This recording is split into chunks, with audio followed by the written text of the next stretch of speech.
Hello, good evening and welcome race clubbers to our great season finale of season 6. And for this round we head to the southern hemisphere. That sounded a lot better when I ran it through my head. And we head to South Africa for Kyalami.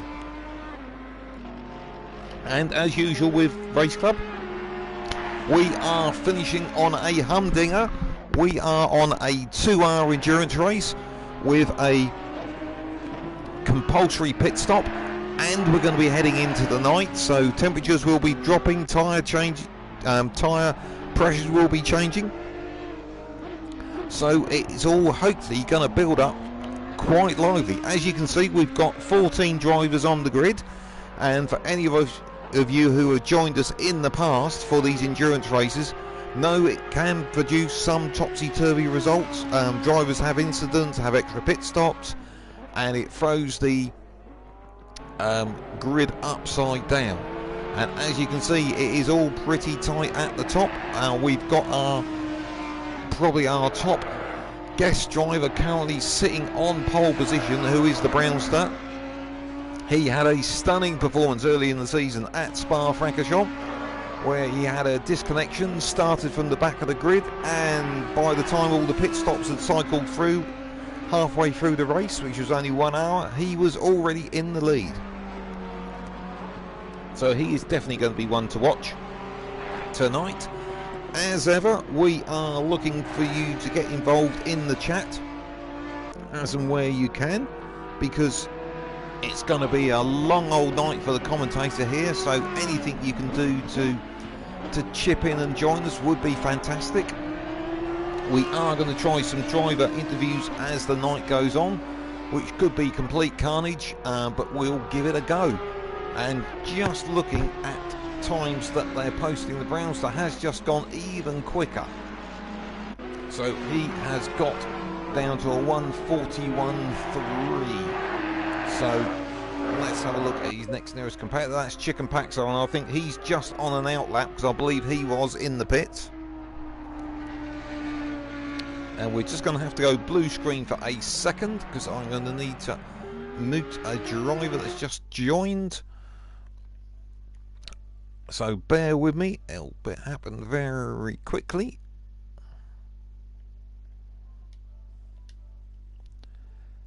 So I'm just going to speak very quickly to the drivers.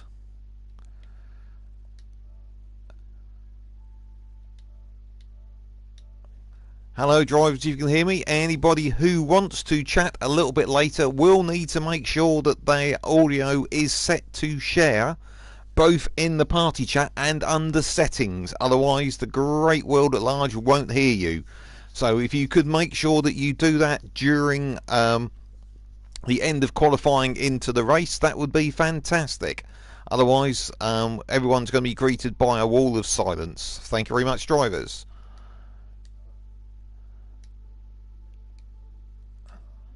So, back with you live from Kyalami, this fantastic circuit. I can't really call it historic because it's had some major changes over the years. A large chunk of it was sold off for development and so on, which happens to a number of circuits such as Zandvoort and similar.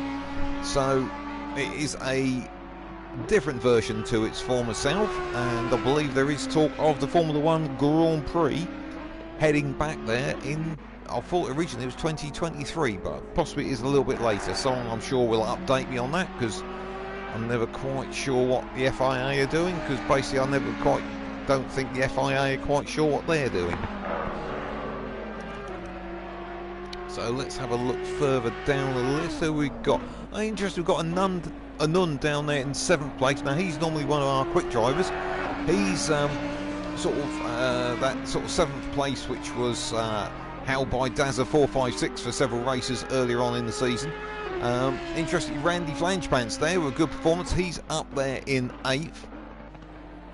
So he is, how should you say, best of, and they're all going to get upset with me when I say this, best of the B grid, because he's there with Groot, Rusty GT and Chris V Dub all very close in time.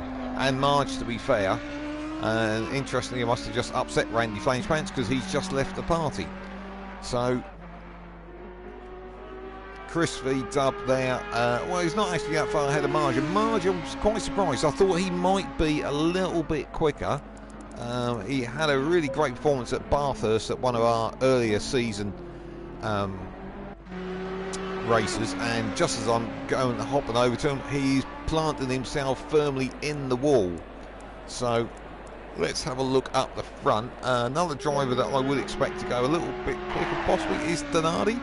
He's put some very quick performances in. He's Chicken Paxo's teammate, so those Audis at the moment, along with the Brown Star, are locking out the top 3 places on the grid. And this is Donardi coming down to finish the lap. We've got 1.5 minutes to go, so he should be able to pummel in one more lap. Let's see whether he can do anything a little bit better. Can he get in the 141s? He's just coming to the line. I think he's actually crossed the line, and no improvement showing there. So Donardi's not getting any quicker. Let's have a look, see where Chicken Paxo is. Well, he's heading back down the hill, down towards the tight right-hander. The corner after this has a massive sleeper curve on the inside, which was jokingly described as murder curve. This right-hander here, get that just wrong and it fires you off onto that gravel over to the right-hand side there. So as usual with our YouTube stream, we love you to get involved, so please jump on board and say who your favourites are. We know we've had some fans join in over the season, so that would be great to see. And Chicken Paxo has completed his lap. He's not gone any quicker either, so that's the time is out. I don't see anybody is going to make any major changes there. Banff has already gone across the line, so I think it's going to be very, very tight up the front actually. I don't think there's going to be much quarter given. Brownster does have a half a second gap over the rest of the field, so that'll be interesting to see what he can do in that respect. Well, let me just have a look and give you an update on where we are with the championship, because I have the information here when my computer decides to catch up. At the moment in the lead is Chicken Paxo, and he has a total of 312 points, but it is really, really tight, and I'm going to have to do some rapid mental arithmetic later on, because we've got in second place just 14 points behind is Bazux, and then another 4 points back to Donardi, and just another 8 points back to Banff and the Nun, who are tied for 4th place on 286 points. Prior to that, beyond that, there is a reasonable gap. So I think we have really those top 5 are the only ones in with a potential shout, but Chicken Paxo does have that little bit of a buffer. And it's interesting, we've got drivers, I'm trying to see who's not here tonight. Rusty GT, I think he's quite vulnerable because that, oh no, Rusty GT is here tonight, I do apologise.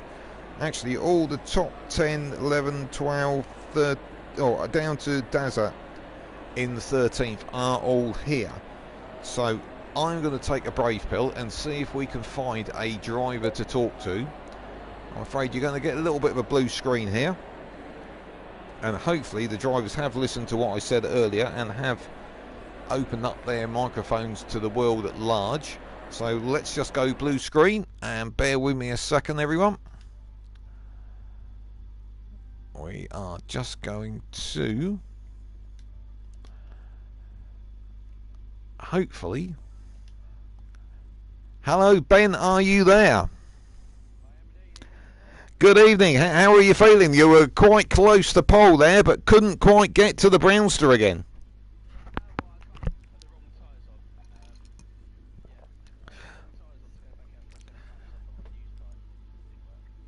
Was that was a plan, or just didn't work out? A lack of paying attention. Okay, well, do you think you've got pace to take the battle to the Brownster there? I'd like to think so. I tend to be a bit better than him on race pace, apart from Spa. And that's when he doesn't miss it because he's having a bio break. But yeah. Well, with a 2-hour race, if he needed a bio break for a 1-hour race, a 2-hour race is going to be a definite bio break need, isn't there, surely? Yeah, I've already had 2, and I'm not sure it's enough. Well, you got to keep hydrated. That is important, of course. What are you, Max Verstappen? Got to stay hydrated, mate. So, have you got tied in strategies with Donardi there? Are you going to work? Are you working? Who? Your teammate. Oh, him. Oh, yeah. No, we spoke and then just kind of stopped talking. So yeah, and yeah, so we're probably Checo and Verstappen kind of relationship. No, we're not. We're fine. I'm sure we won't crash up into each other. So yeah. That tends to be the important bit. But have you got any? You got no scheme between you to work yourself to the front? Well, we're nearly there already. So just stay there, really. Well, let's see how you get on. Hopefully, we might be able to catch up with you at the pit stops. So if I get myself organised enough, we'll see how we go. But I can see I see the warm-up lap is starting, so I will let you get rolling, and hopefully we'll speak to you a little bit later, Ben. Nice one. Cheers, mate. Take care. Thanks for talking to us. Right, bear with us, callers, while it all goes a bit blue screen again, but we can very quickly sort that one out. And we'll hopefully hear from other drivers during the race. But as ever, no guarantees. And I'm just slightly concerned what's happened to the screen there. Let's just return to... it won't let me return to garage, will it? Okay, just bear with us. Hopefully we will be able to sort that out once the racing gets going. But we're going to focus on the front end of the grid for the start of the race. I can see we've got a couple of bits of chatter coming in on YouTube, so let's just see who's got to say what.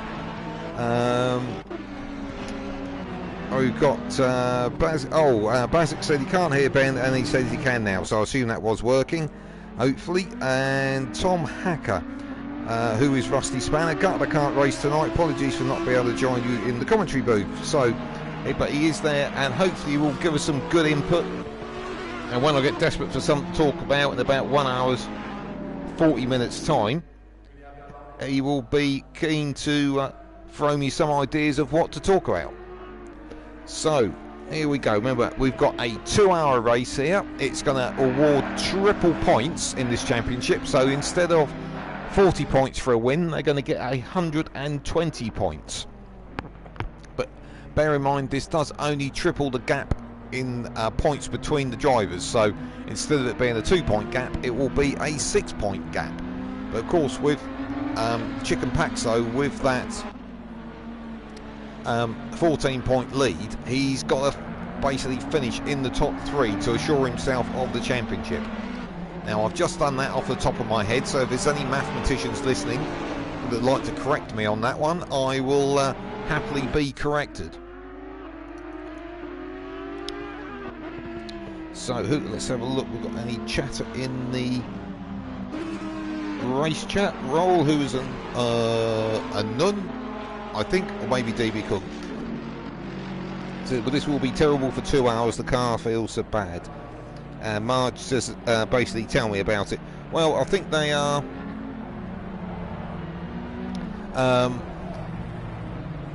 Not really holding much hope for a good result. However, the one thing I will say about these 2-hour races, I've competed them in them myself in the past. I'm not particularly quick, but if you do a solid performance, you can suddenly end up on the podium and get a great slug of points. I've leapt up championships just by plodding around and not crashing and getting a good result. So let's hope we get a bit of topsy-turvy tonight. But we are now side by side heading for the start, and we are waiting for the green, and we are away, and they head down side by side, and it looks like the Brownster and Chicken Paxo are right side by side, but Chicken Paxo has to tuck in behind the Brownster, as they head down towards turn 1, hard on the brakes. It all looks fairly tidy at the back at the moment. Everyone's still pointing in the right direction, remembering it is a 2-hour race. And as they start to head up the hill into turn 4, and they are line astern as they started. So it's the Brownster followed by Chicken Paxo followed by Donardi. So let's hopefully we can return to the garage. That's better. We've got a much better shot for you there. Totem pole on the left is just sorting itself out. It looks like everyone has got away cleanly. No one's been left behind the pack, which is fantastic to see. So, but it looks like the front 3 maybe are just making a little bit of a breakaway. So I think DB Cook possibly got ahead of Basics there at the start. I'm not quite sure how they were on the grid, but it certainly looks like this battle at the front is stretching away very quickly from 4th place of DB Kung. Now interested with Chicken Paxo, the one in the prime spot for the championship. Will Donardi be acting as his wingman, or will he be Max Verstappen? Time will tell as the evening goes on. So here we go, already round almost completing lap 1 with just 1 hour 58 minutes and 24 seconds to go, not that I am counting. So I may just hop down. Oh, it looked like the Brownster went a little bit wide there out of the final turn. It still looks like everybody is pointing the same way. A little bit of a gap, as I said there, between these front 3 Audis, back to DB Kung in 4th, who looks like he is getting a little bit of attention there from Basics, and Banff is close behind him as well. And it looks like we've got a really tight battle a little bit further back there. It looked like somebody was running a little bit wide there, but who's that? That looks like Marge, I think. Is that going up the inside of there of Randy Flames? Let's have a quick look. Or was that Groot? I think that, no, that was... it's our good old lap chart, just taking a little while to catch up. So that was actually Marge. No, it wasn't. It was Rusty GT. Sorry, I got to you eventually, Rusty. Oh, and looking at the front, just looked away, and Chicken Paxo has nipped by the Brownster. So we spoke to Ben before the start of the race, and it looks like Ben was absolutely right when he said his race pace was a little bit, or he felt was better than Brownster's. So he's nipped through in front already, and now we've got Donardi looking very much at the back of the Brownster. So sorry we missed that one. I didn't expect there to be action that early on, but that was halfway round the second lap. So here we go, round the complete lap 2, and it looks like Chicken Paxo is generating a little bit of a gap there from the Brownster. So has the Brownster got anything to come back with? So in the background there, the blue Ferrari, you can see that's DB Kung. And yet, definitely looks like Chicken Paxo is stretching his legs there. Mind you, it did look like the Brownster was extremely deep on the brakes. Yes, and he's gone wide on the exit. So I don't know whether Donardi can do anything about that. We've got slow cameraman syndrome again this week, like we had last week at Zolder. So we will need to bear that one in mind. But even then, Brownster did safely defend from Donardi. So in fact there's a pack of about 5 here, all quite nose to tail. So let's have a look. It does look like we've got a little bit of movement possibly. We've got a Nun there who is in 6th place in the Lexus, just coming into shot in the background there. And then Groot behind him, and it looks like Banff may have had an issue because he has dropped down to 8th place. He was I think 6th place behind Basics. So Banff is somebody we would expect to be a bit further up, and it looks like he's going to be making a move on Groot sooner rather than later. Is he going to go up the inside there at the hairpin? Yes, he is, and he's through. That puts him back up to 7th and puts Groot down to 8th in the red and blue Audi there, as they hurtle down the hill to complete the 3rd lap. Let's see who else we've got a bit of action with. Well, a little bit of action we've got here is with Basics hounding DB Kung. Oh, hello! Was that Chicken Paxo? No, that was Donardi. Donardi made a mistake, exactly what I was saying before the start of the race. And I believe that was probably caused by hitting what I referred to earlier as murder curb, because he'd spun round just before the final corner and he was in third place hounding the Brownster. Now he's in fifth place being hounded himself by Anund, in that Lexus. And Anund is absolute stunning driver in that Lexus. It's a car I've driven myself in the past, and to be perfectly honest, I cannot get anywhere near the performance that Anund gets out of his car. So, but it does look like Donardi is pulling away from Anund. So I will shift forward to Bazux, who is looking quite racy. He's in fourth place at the moment in that gold Ferrari, and he is hounding DB Kung in the blue Ferrari just in front of him. So looking up the front, Chicken Paxo's got about a second gap now on the Brownster, so he has built himself a bit of breathing space. And I am seeing yellow flags a little bit further back. I'm not sure who that is. Somebody was recovering from the gravel there. We'll have to wait for the update on the lap times to see who drops down.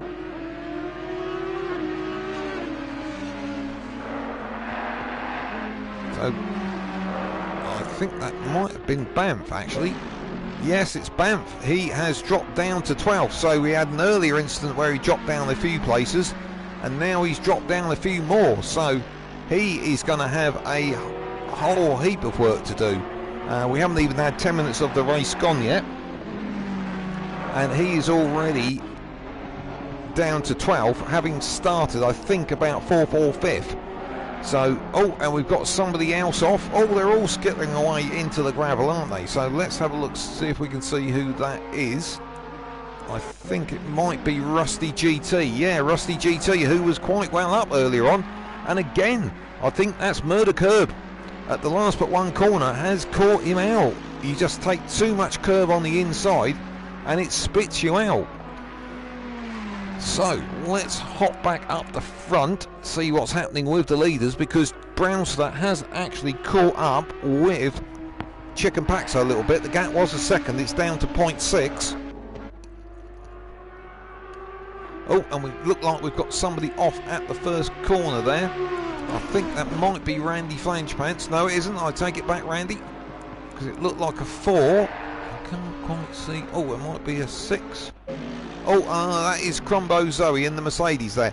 Unfortunately, looks like she's had an incident around the first or second corner, but she's making a recovery, so hang in there, Zoe. The race may come back to you later on.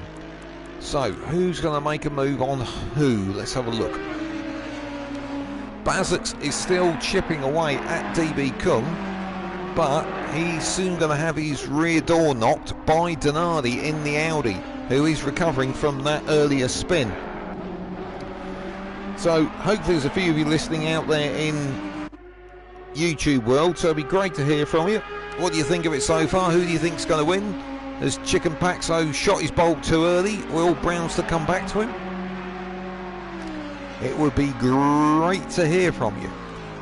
So let's have a quick look down the totem pole. Have we got anything that's coming close? Well, it looks like Photo Pig and Rusty GT are working quite close to each other. Let's see what the gap is at the end of the lap. Was 0.883. It's now 2 seconds, so Rusty has pulled away there, so that battle has stretched. But the battle that has compressed is, well, this battle's first and second. Well, that's the Brownster on your screen there at the moment in the black Audi, chasing the red and green Audi of Chicken Paxo. And the gap there is half a second. And then if we look to DB Kung in third, he's got half a second in his blue Ferrari advantage over Bazux in that gold Ferrari. So it is all looking very tight. And in the background there, you could just catch a glimpse of Donardi in the other lime green Audi. He's coming to join this party at the front. So I think it's all going to get quite lively up here at the moment. just keeping an eye out further down the totem pole just to see if there is anything else developing. Tom Hacker in the YouTube chat is saying that it looks like Chicken Paxo's got decent pace. Yeah, I think I agree with you, but I think it's so marginal, it's so tight between these drivers that as we go into the race and tyre wear and also a tyre change of fuel stops come into it, that could shake things up. And if those you remember back to the Bathurst endurance race we had, between first and second there was less than a second come the end of the race. So if we get one of those kind of results, the quality of these drivers means that these endurance are actually more turning into sprints, or being run, sorry, at sprint type paces. Yeah, Tom Hacker says that Chicken Paxo sounded confident pre-race, but then have you heard a race driver that doesn't sound confident pre-race? So let's hop back to the battle for the lead, which is Chicken Paxo in the green Audi and Brownster in the black Audi, because that gap is down to 0.3 of a second.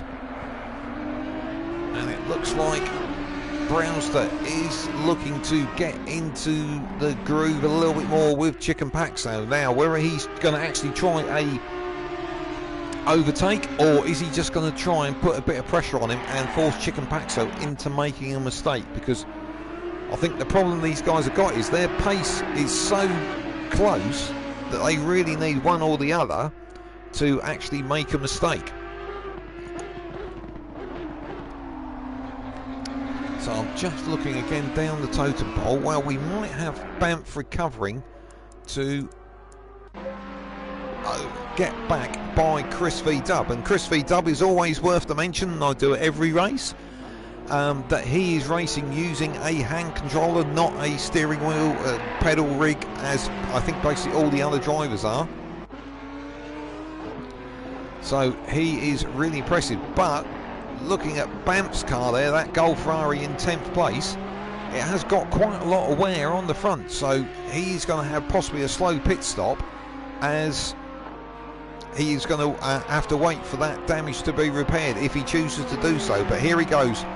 That's Banff down the inside of Chris V Dub as they head into turn one. Doesn't look like Chris V Dub is putting a massive defence here, or maybe he's going to come back on the switchback as they head into turn two. No, it looks like Banff has got that one done. So Banff there in the Golf Ferrari up to 9th place.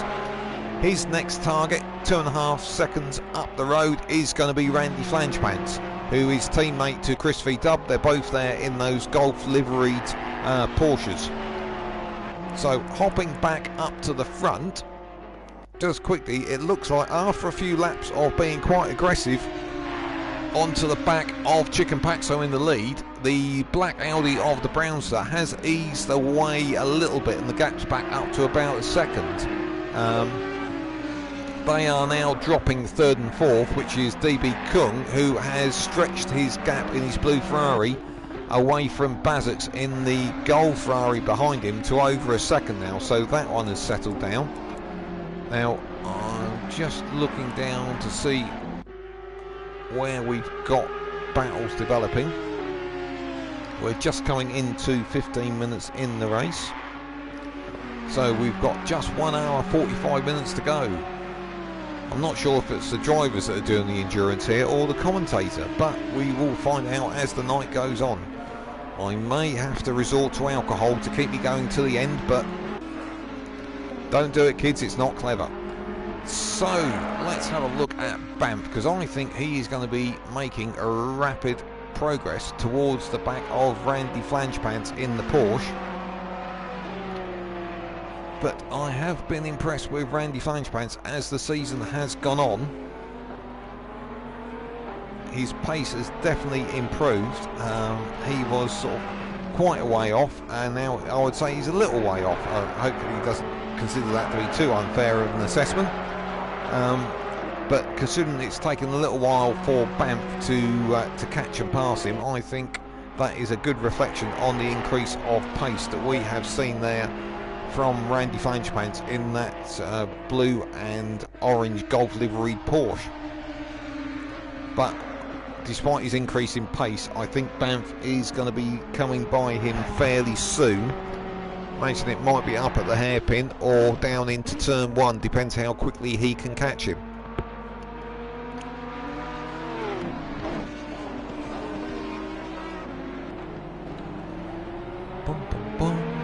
Let's have a look. I don't see. Brownster is getting a little bit closer again to Chicken Pack, so that gap is yo-yoing up the front. But as I said earlier, those two drivers. Oh, hello! Is that Banff trying to go for the inside of Randy Flangepants there? Decided the better of it. I think he's going to try and get close into the final corner after they go around Murder Curb corner. Yeah, it looks like he's getting close. I think he's going to try and get a good exit around the final turn. And it looked like Randy possibly caught a little bit of inside curb there. He's gone defensive as they head down the main straight towards turn 1. But Banff is already alongside. I think, no, he isn't. No, he's having the tuck in, trying to get a little bit more draft. And Randy Flangepants going defensive into turn 1. Banff taking the wide entry. Is he trying to get the switchback on the exit? No, he's gone deep. So Randy Flangepants holds on to 8th there in the Porsche, whereas Banff is still there in 9th in the Ferrari. So I think Banff might have to wait another lap to get a chance to overtake. The only real sort of good overtaking opportunities is into the hairpin up at the top of the hill, or at the end of the start-finish straight. And at the moment, Randy Flangepants is holding Banff off very nicely indeed. And actually, what this is doing in the background, you can see it's bringing Chris V Dub back into play. So this possibly could be teammates working together. Banff in the Ferrari there, just running a little bit wide in the background, but no massive loss of speed. Closes up under braking there at the hairpin. Now as they charge back down the hill, this is where it's like threading the eye of the needle. It's not this left-hander, it's not this next right-hander, because this is hard on the brakes. Take quite a lot of curve on the exit as well. It's this next corner here, which is generally 3rd or 4th gear, and you can just take a little bit too much. That sleeper curve you see on the inside there, that will fire you to Narnia and back. So here we go. This is round 2 of Randy Flangepants versus Banff as they go down the main straight. Can Banff do anything about that Porsche in front of him?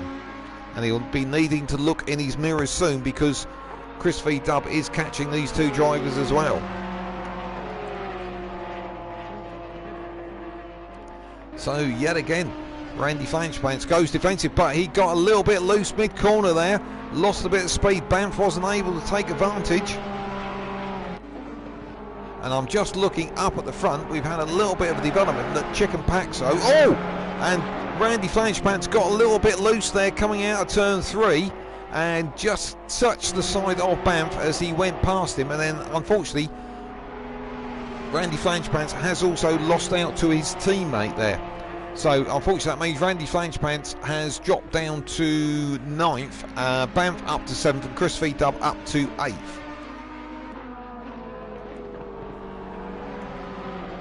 Oh, we've had a question from a viewer. We always like questions from viewers. And Tom's asking, how did you get into the comm seat? How did I get in the comm seat? Well, apparently I can talk a lot, which is one advantage. But I did previously race with a race club, and prior to that I'll race with a group called MRC, whereas a lot of the drivers came across from that, which was, I think, Mature Racing Club. Which unfortunately dropped off numbers towards its ends of days. And when that first started, sort of probably 2, maybe 3 years ago, I was reasonably competitive and I was quite impressed with myself. And I won a few races. I think I finished 3rd in one of the championships. But unfortunately, as time went on, everyone got faster and I didn't. And it got to the point where I really wanted to be competitive, and I'd done a little bit of commentary on GT7, which, as we know, is more of an arcade game. I thought, well, just chuck me a hand in with this. I've done a few other commentaries as well. I've done some stuff, of all things, for a Czech Republic Championship Series. I was sort of one of two commentators on that. I'm not quite sure how that deal landed on our doorstep. We did that for a season, but then unfortunately they ran out of numbers as well. So that one sadly died. And I've done a few bits of pieces. I've done a 4-hour endurance with an American guy, which was a European-wide race where they actually, even though it was on PlayStation, managed to work driver changes, which was quite impressive. But that was about a 4-hour race, and that really did take some doing. But when you got a second commentator, that works very well in that respect. So yeah, it was just, I sort of fell into it by accident, really. My pace was dropping off, and I think the guys knew, I think Lager particularly knew that I was a commentator in other series, and I was just asked to pick the microphone up here. The only thing that's headed the ceiling to my sort of exposure recently is the fact that I haven't got a PlayStation 5, and obviously there's only a limited number of people running on PlayStation 4.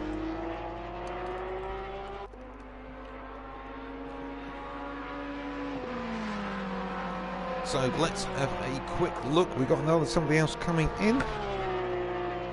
Oh, Brave Corporal, who's one of our semi-regulars. He said, as he said, he hasn't been very active in Season 6. He just wants to say well done to all the racers, and said they're all great racers, and he's practicing hard to manage to try and keep up. So yeah, you've got to keep it at it. It's all about practice, and as I go on and chat to these drivers, I tend to find that the biggest thing is that it's down to setup more than anything. And unfortunately my style is to just grab it by the scruff of the neck and try and drag it round the track as fast as humanly possible. And unfortunately it needs to be a bit more technical than that. So let's have a quick look, shall we, back to the front as Chicapaxo completes 13 laps.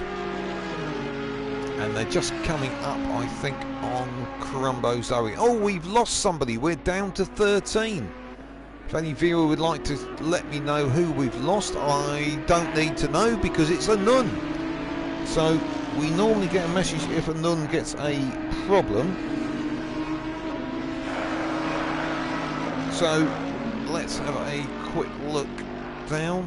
Oh, and the other one is Donardi. Oh, I'm chatting away there, answering questions. I missed it all going on. Basics, who I believe was up to 4th, has been overtaken by Donardi. So the Gold Ferrari team is not having the best of nights, really. I think Basic must have made a mistake there because he was up in 4th because Donardi had made that mistake. Now, one driver who has recently joined Race Club and is looking like he's going in with quite a good performance here tonight is Groot, and he is up to 6th place, and he's not really under any pressure at all at the moment. The leading pack are quite a little way ahead of him. By leading pack I mean everyone from Basic's upwards, from sort of 5th forwards, but Groot there has really solid position there. He's possibly going to get caught by Banff, who is the fastest of the drivers behind him, but otherwise I think he's reasonably safe there. He just needs to keep it clean, avoid murder curb, and that will be a cracking result there for Groot. I think he'll be quite pleased with that one. So let's have a look further down. Have we got anybody that's going to move forward? Marge, now, is a driver that's had good performance at some circuits, but a bit like the Mercedes F1 car at the moment, he seems very circuit dependent. Bathurst was a stunning race for him, and he's had a couple of other standout performances, but he does seem to be struggling with that Ferrari tonight, down in 11th place there, which I'm a little bit surprised by. But the race may come back to him. The interesting thing to note, and if you know anything different out there in YouTube Streamland, let me know. I don't think anyone's had to pit yet which is a great start to the race. It means nobody's had a major incident or has needed to dive in, and we're nearly up to quarter race distance, which means there's only 3 quarters to go. I really do think I'm going to need some alcohol in a minute. I wonder if it's going to be wine or beer. Not sure. Anyway, we'll come back to that. Right, let's have a quick look down. What have we got bubbling up? Oh, absolutely nothing by the look of it. Everybody is so neatly spread out the whole way around the track. I have got absolutely no idea who we should look at next, because I don't think we've got anything massively developing. I think Groot to Banff will come to light over the next few laps. Banff is 6 seconds behind Groot at the moment, so we are going to be probably in one of the quieter phases of the race.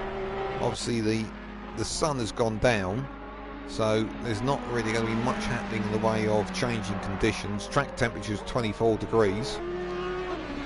Track is optimum, which means it's fully rubbered in, so you're going to get maximum grip. Just trying to see who's likely to move forward or backwards. Well, as it stands at the moment, is Chicken Paxo is going to win this championship because he's going to take maximum points away from tonight, and he is already in the lead of the championship. So really it's down to Chicken Paxo having a bit of a crisis at some point. Let's have a quick look at the other points in the championship at the moment. So Bazix is second. Now this, well, he's down in 5th, so it's not going to overly help because Donardi is in front of him, and Donardi just needs to finish in front of him to get 2nd place.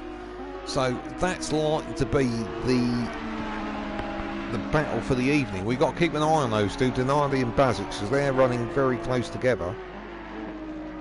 And with a Nun not finishing, that's going to leave Banff clear in 4th.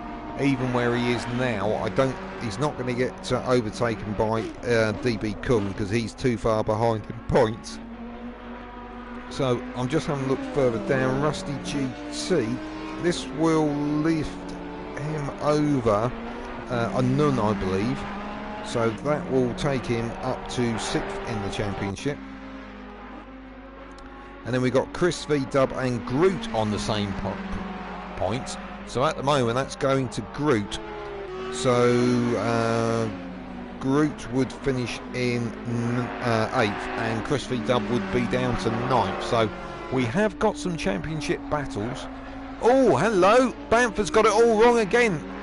That was Murder Curb yet again. Coming out the corner, run wide onto the gravel on the exit. And that got really painful. And he slapped that Ferrari down the wall there. Now, we already noticed it had some damage earlier, so when he comes to his pit stop, I can see there being a little bit of time to recover there. Now, I'm just looking down because I can see a single number car doing a bit of recovering. I think that was actually Bazix. Oh, and it is again. Wow, look at this, all within a lap. The Ferrari Gold team are having a nightmare. Because firstly Banff wrapped it into the wall, and then within a matter of seconds Bazix in the other Gold Ferrari did exactly the same thing. Oh, and I think it was Batlin there, that was lapping Crombo Zoe. It looks like she's gone a little bit wide there, but she's come back onto the track, so that's absolutely fine. So the Gold Ferrari team are having a little bit of a nightmare there at the moment. I will try and dig out the championship points for the team championship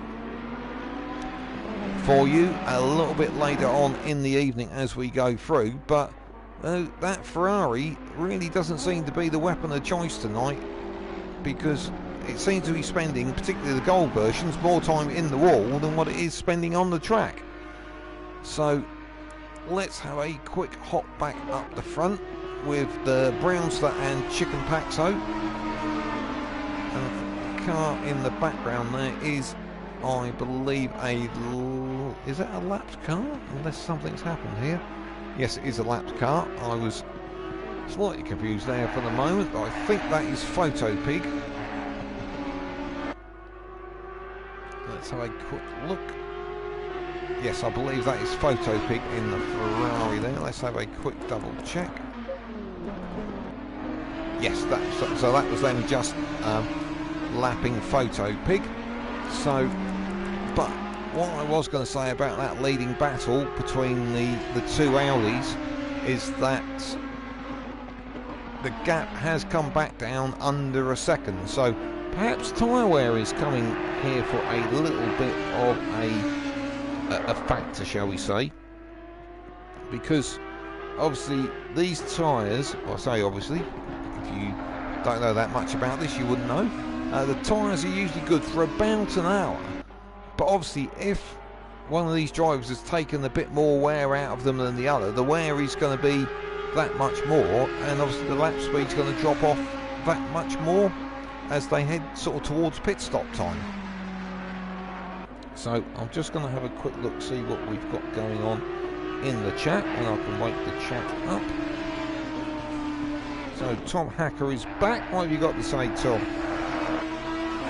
I believe it is a full night race, Tom, so I don't believe we're going through to daylight because it starts at 7 PM, and I think the sort of the fastest multiple generator I think is only 3 times. I may be incorrect on that one, so I don't believe we are going to go through. No, I believe the generator is quicker than that because I have done a race that's gone light to dark to light again, so not sure off the top of my head. I will try and find that out for you as time goes on. When we speak to Ben a little bit later, we can find the answer to that one. But up the front, this battle between Chicken Paxo and Brownster on your screen there just seem to be yo-yoing between about 0.8 and 1.5 seconds. Now whether Brownster's just keeping him powder dry, so he's going to hope for a mistake from Chicken Paxo, or maybe he's got an idea for the pit stops. Don't think either of these drivers are carrying damage, so they're not going to have to sit in the pits to wait for repairs. But what I can see a little bit developing, actually, let's have a look, because we've got, has Banff gone backwards again? Because Groot is up to 5th. Now I think that was a loss of a nun that did that. We've got our first pitterer. It is Bazux, and he's just coming out of the pits there. So now whether that was a planned pit stop, I don't believe it was. He's done repairs there, so he has come out, and as you can see how painful pit stops are here, he has dropped all the way down to 12th. This is why Groot and everybody 5th downwards has gone up, because Bazux was having that sort of bad time, and he's been he was sort of rattling down the wall, so he's decided to get himself in, get himself repaired. Now this does mean he is committing himself to a 2-stop strategy, because the amount of fuel he puts in that Ferrari, I don't believe, unless he turns the power right down, I don't believe can last another 1 hour 26 minutes. So he is really committed to a splash and dash later on, so we would likely see him come rattling up through the order, but I think he's going to struggle to get too far up. Oh, and the other Ferrari's in the pits as well. Banff's gone for the pits as well. So now whether this is strategy from the Ferraris because they're both going in the same sort of time, or whether it's just because they had synchronised accidents, we will endeavour to find out a little bit later, possibly in the chat, or if one of the drivers can hear me, if they could drop something in the chat, that would obviously help me out no end. So we've got Bazux there in 12th, and he's got quite a lot to do, excuse me, to catch these drivers up, because let's have a look where in time Chicken Paxo is. because yes, actually I think that means he's over a lap behind at the moment, but bear in mind nobody else has pitted. Well, now they're all starting to pit, aren't they? Just as I said that. Photo Pig's going for the pits there, so I imagine that might be damage repairs this early on. Well, it could be we're coming up, if you're going for a two-stop strategy, it could be 40 minutes. So, not sure. Not sure. I don't see, particularly the pace of these drivers at the front, that they are actually going to go for a two-stopper, because they're running this at sprint kind of levels, even though it is an endurance race. As we watch this battle for the lead, yet again the Brownster is getting close to Chicken Paxo. These two have absolutely been flat out since the word go, and I don't think the gap has gone more than about 2 seconds throughout the whole race so far, so they are literally giving no quarter to each other. Each either? Where did I get that from? Each other even. So Photo Pig does seem to be in the pits for a little bit of a time, so I imagine there might be a little bit of damage being worked on there. So hopefully he'll come back out. I believe I'm correct in saying Photo Pig did have a podium last week at Zolder. There was various comings together with other drivers, and Photo Pig kept his nose clean and was able to keep these Ferrari out of harm's way and got it through to the finish. And I think it was Rusty GT actually that managed to hold off the drivers. Rusty GT was sat in fourth, and the drivers behind him, I think, were Bazix and Bamp, and they just couldn't get by him. Not until about 2 laps from the end, and by that time Photo Pig was a long way up the road. It does look like Photo Pig does have some significant damage there, because he is still in the pits. But these are long races, so anything can happen. And I'm waiting to see if we can hear what happened to a Nund, because obviously he is disconnected somewhere. Now, let's just have a quick look. No, I was just trying to see if we've got anything that was particularly developing. I think the one that is going to develop is, let's have a quick whiz. I'm terrified of looking away from this battle between Chicken Paxo and the Brownster. Oh, hello, the Brownster is starting to look a little bit racy. We're going to stick with this. The battle I was going to mention is the battle for third. DB Kung in the Ferrari is definitely getting caught by Donardi in the Audi, and he's recovering from that earlier incident. And he's only 1.7 seconds behind now. I think he was sort of 2 or 3 seconds behind before, so I'll keep an eye on that gap, because I think that is going to reduce as they cross the line, which should be any second now. Photo Pig is back out of the pits. That's great to see. A few laps down, but that's endurance racing. It's not usually measured in seconds, it's more measured in laps, so I really think this battle for the lead is going to liven up very shortly. We're getting towards the point where someone could probably pit and get to the end of the race, so this is where the strategy levers are going to start to get pulled. Now I'm going to risk everything by pulling away from this battle for the lead, because we've got Rusty GT on the back of Randy Flangepants, who's been hanging on to 7th place there for a while. But now Rusty GT is starting to try and work him over as they hurtle back down the hill. Rusty GT having a little look there at the right-hander.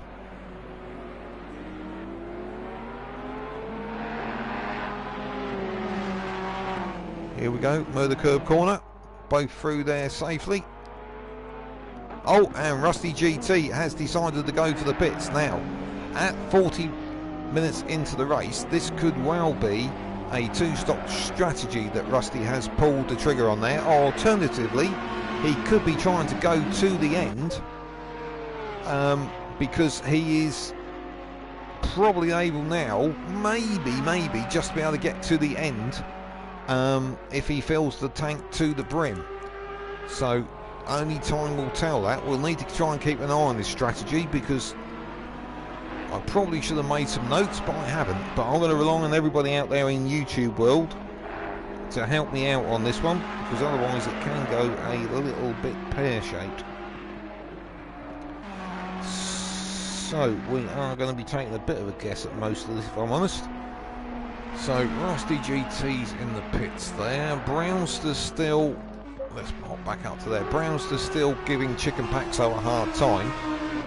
These two are definitely leaping away. Donardi is creeping up on the back of DB Kung for third place.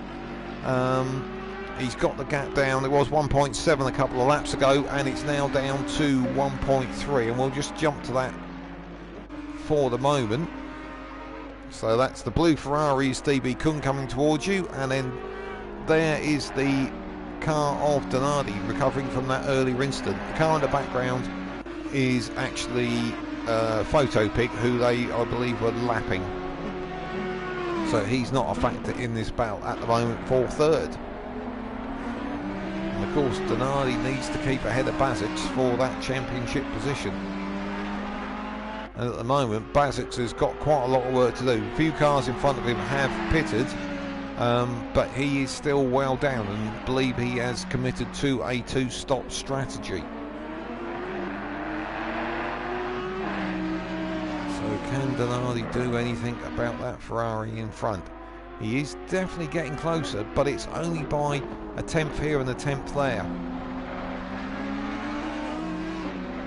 So they're coming around to complete 24 laps. I'm going to hop back towards the front, because this battle between the Brownster and Chicken Paxo for the lead is getting tight again. The gap is less than half a second. Donardi now actually only 0.8 of a second behind DB Kung. Now I wonder if he was helped there by slipstream down the main straight. Let's see what it is when they get to the first sector, which they're going to get to in 3 or 4 seconds time. See what the gap is there. It was 0.8. It's now 0.5. So I don't know which way to go. We're gonna commit, and we're gonna go for DB Kung, because Donardi has closed that gap, whereas Brownster on Chicken Paxo for the lead has kept a fairly steady gap. So, and hopefully I get one of these overtaking manoeuvres.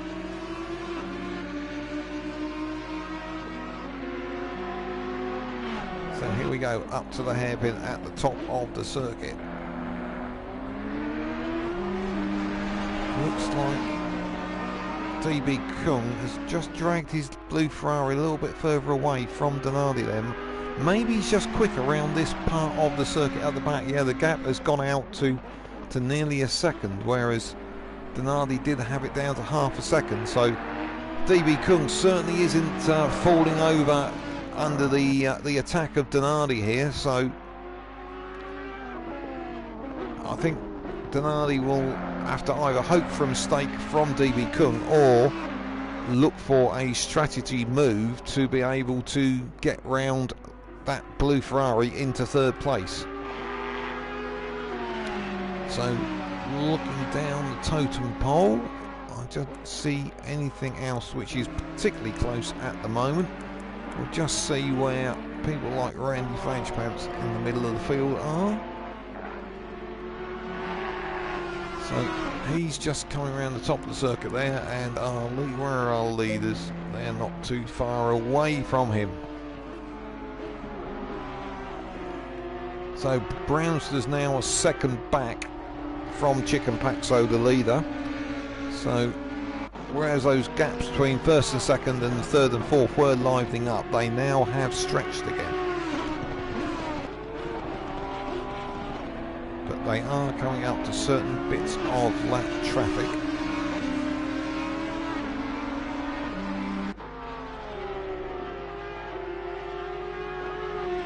Anybody else coming in? We know a lot of the drivers down towards the bottom have already pitted, and the leading one of those is probably Basics. But as I said earlier, I think they are going to have to pit again.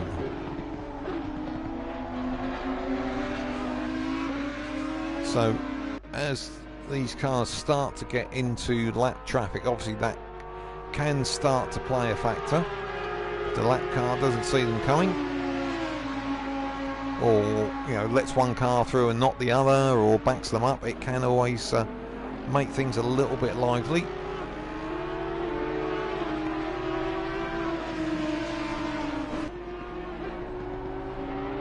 So we're just coming up on Randy Flanchpants, who's in 7th place, so that just shows the cracking pace of the leaders, that we are 3/4 of an hour into this race and they are already up to lapping drivers in 7th place.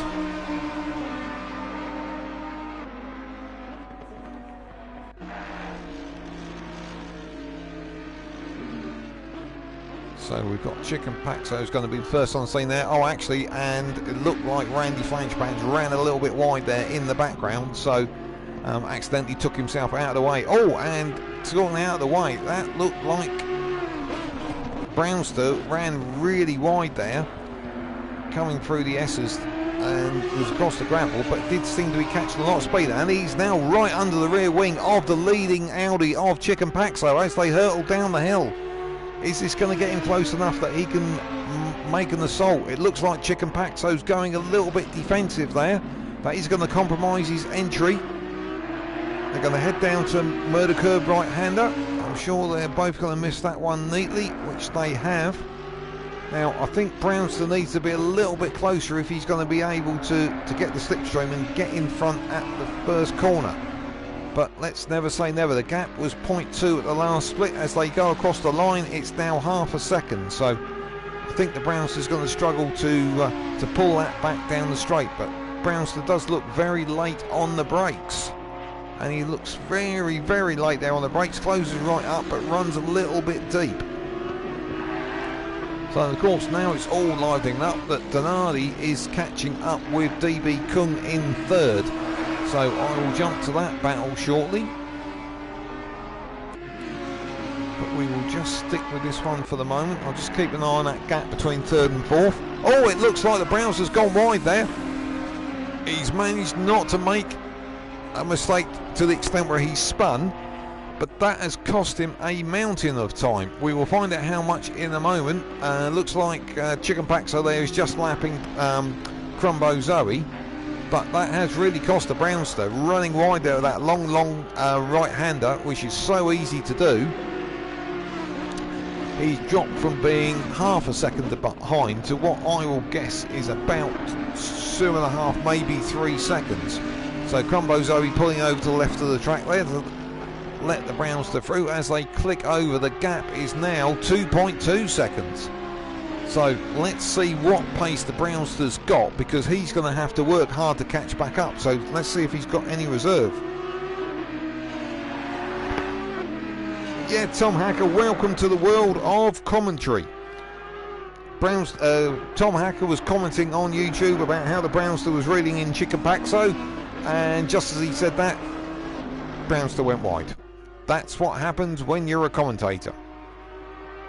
Welcome to my world, day in, day out.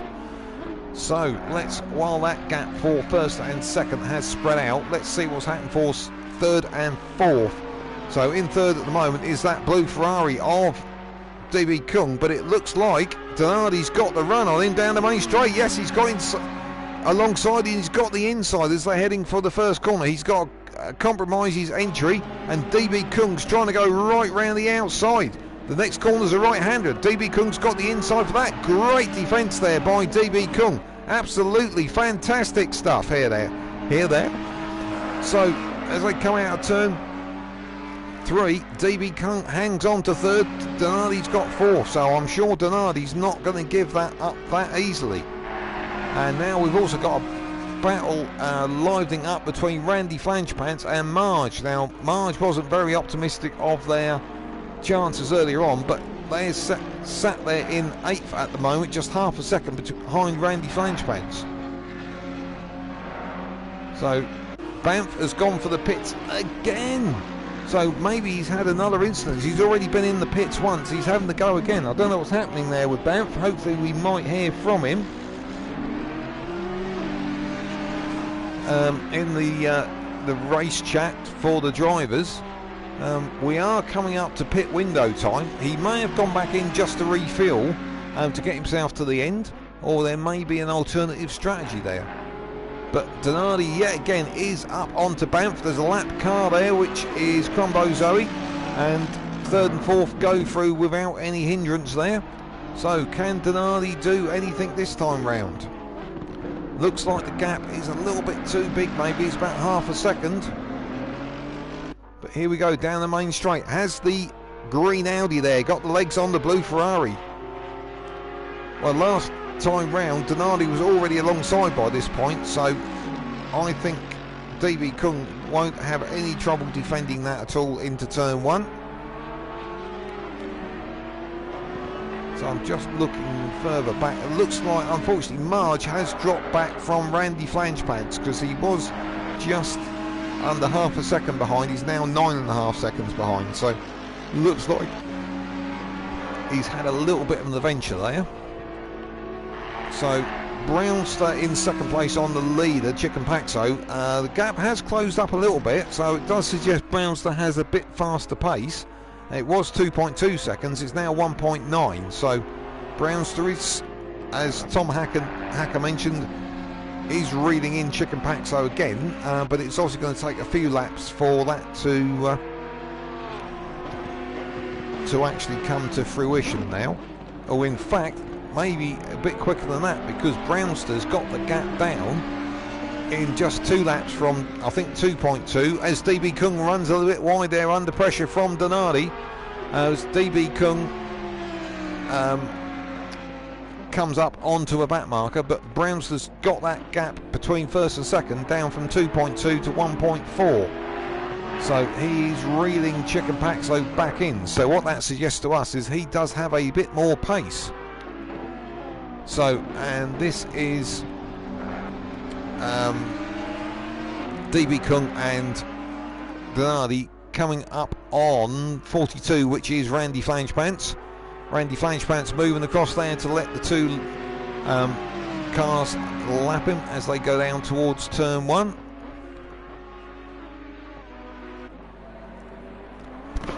Excuse me. Yet again, Donardi is not really close enough to do anything there. He had his opportunity a couple of laps ago, but that really robust defence there by DB Kung meant he was unable to make the best of it, and it looks like DB Kung's just running a bit wide down that long right-hander where Brownster had his mistake a few laps ago. So let's see what the gap shakes out to. Just see if we've got any other developments. Nobody's in the pits. Nobody's particularly close to each other apart from these drivers up the front. So I'm going to take this great opportunity to go and get some refreshment. We like to make things a bit real here at Race Club UK. So just keeping an eye on things. No, it all looks good, so just bear with me.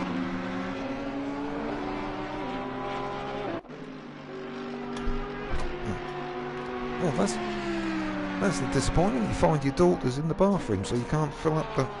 And that's got a towel in it. Oh dear, it's all going pear-shaped there. Sorry, guys. No, that's all right. Right. I'm sure I'll remember what's going on when we get back up there in a moment. I'm just going to...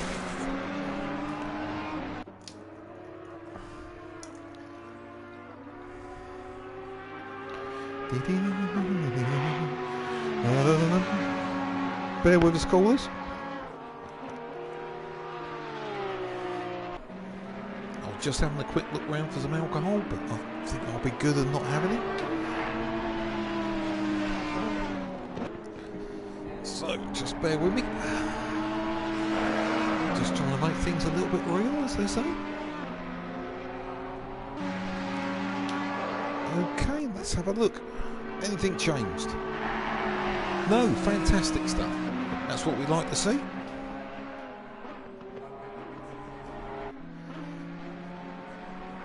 So let's have a look. We're still with Donardi, who is still working over DB Kung.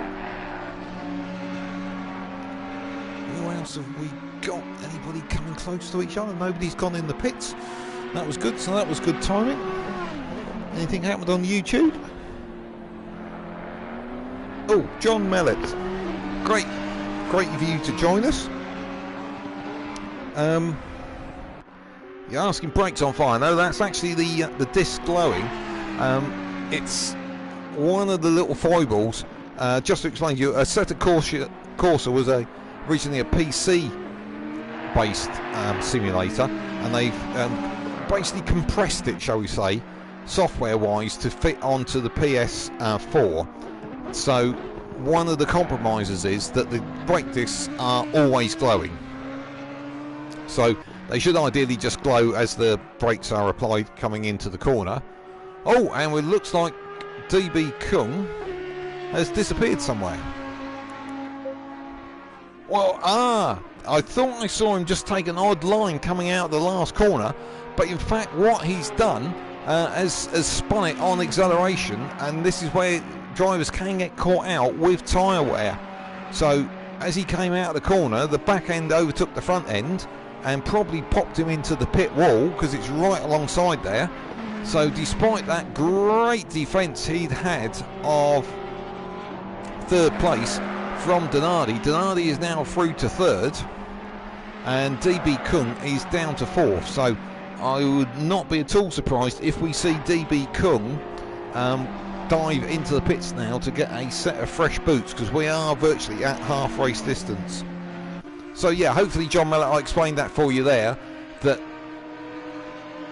it's one of the compromises of a PC game being squashed onto a PlayStation format. Certain other things with limitations on the number of drivers or racers that you can have in each server. For example, I think we can only have 20 here on PlayStation, whereas you can have 30, maybe 40 on the PC version. So there's obviously quite a difference there between the two.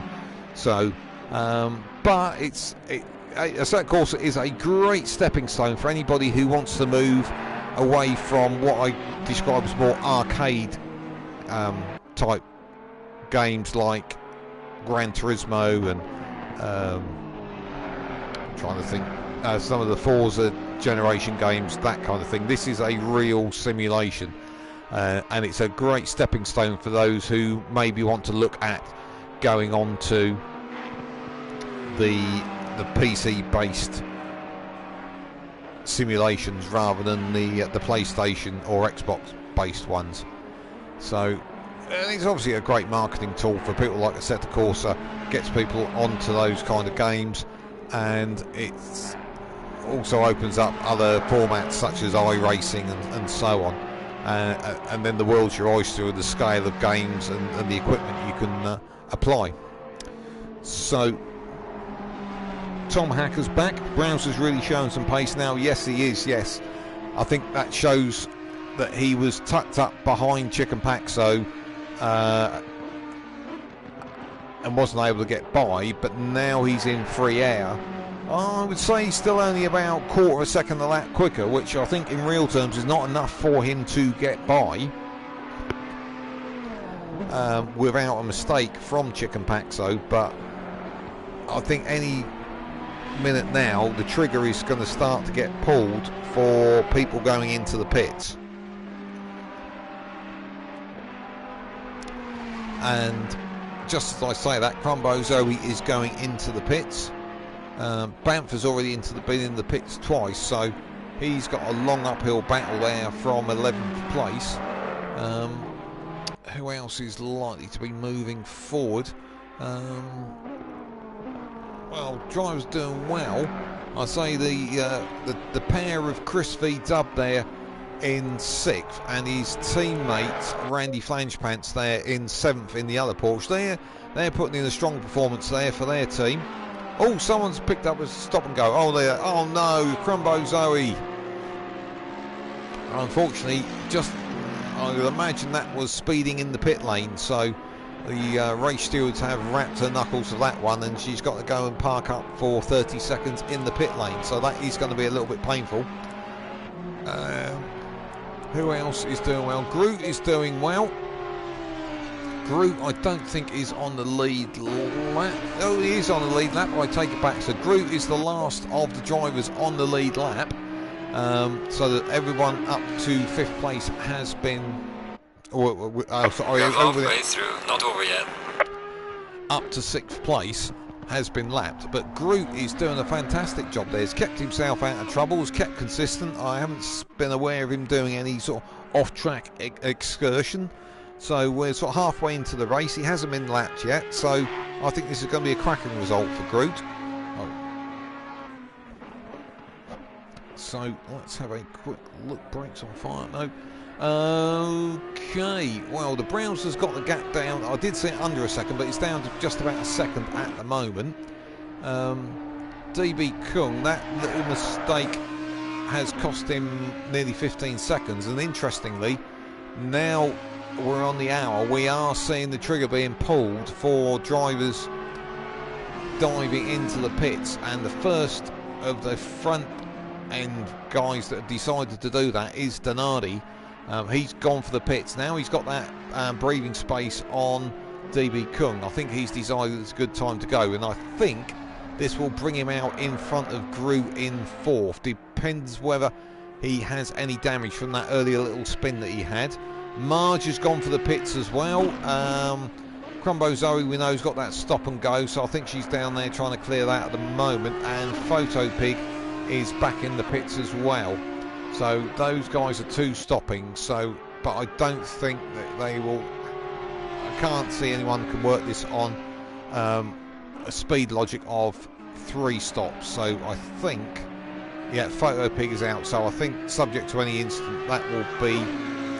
Photo Pig will be running now to the end of the race. Might be a little bit of a battle there between him and Crumbo Zoe coming up, because Crumbo Zoe's got to go for the pits, and that is Photo Pig just starting the lap there. So where's Crumbo Zoe? Crumbo Zoe just exiting the pit lane there. In the background I can see Groot going into the pits. And there was a gold Ferrari there as well. So Groot was there. Who else was there? Oh, that's Crumbo Zoe coming out just in front of the leaders. But she pulls over to the side of the track, lets them through, which is exactly the right thing to do. But as mentioned by Tom Hacker, Brownster's now showing some pace. So Chicken Paxo having a little bit of a breathing space has gone away, because that gap is down. It says 0.7, it now says 0.5. So we're as we were. So DB Kung, who was 4th, has gone for the pits as well. He's now in currently in 3rd place, but that's because Donardi pitted the lap before. So I think he's going to come out in a safe 4th. Groot has dropped down behind Bassett. Bassett has pitted, but I don't think he can go to the end of the race, so I think he's got to pit again. So Groot is still in with a chance there. So this battle for the lead, we're an hour and nearly 5 minutes into the race, and they're still slugging it out. So Crumbo Zoe, I think, serving her 32nd. I thought she had done that already, but she's showing back in the pits again now. So Browns to try really hard there, just running wide on that right-hander. I think he's not quite close enough to do anything about Chicken Paxo at the moment. I think this is really very much going to come into pit strategy, and with an hour and 4 gone, drivers might have enough fuel for maybe an hour and 15. If I'm wrong, please let me know.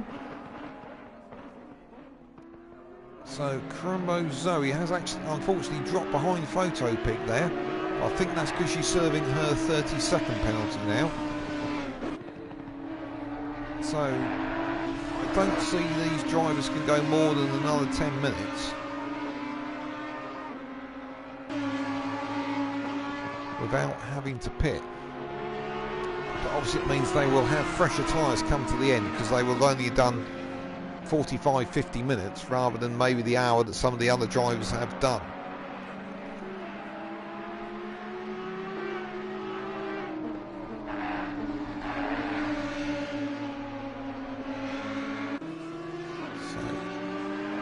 Rumbo Zoe doesn't appears to be moving down the pit lane. Oh, that's Randy Flangebrand, sorry.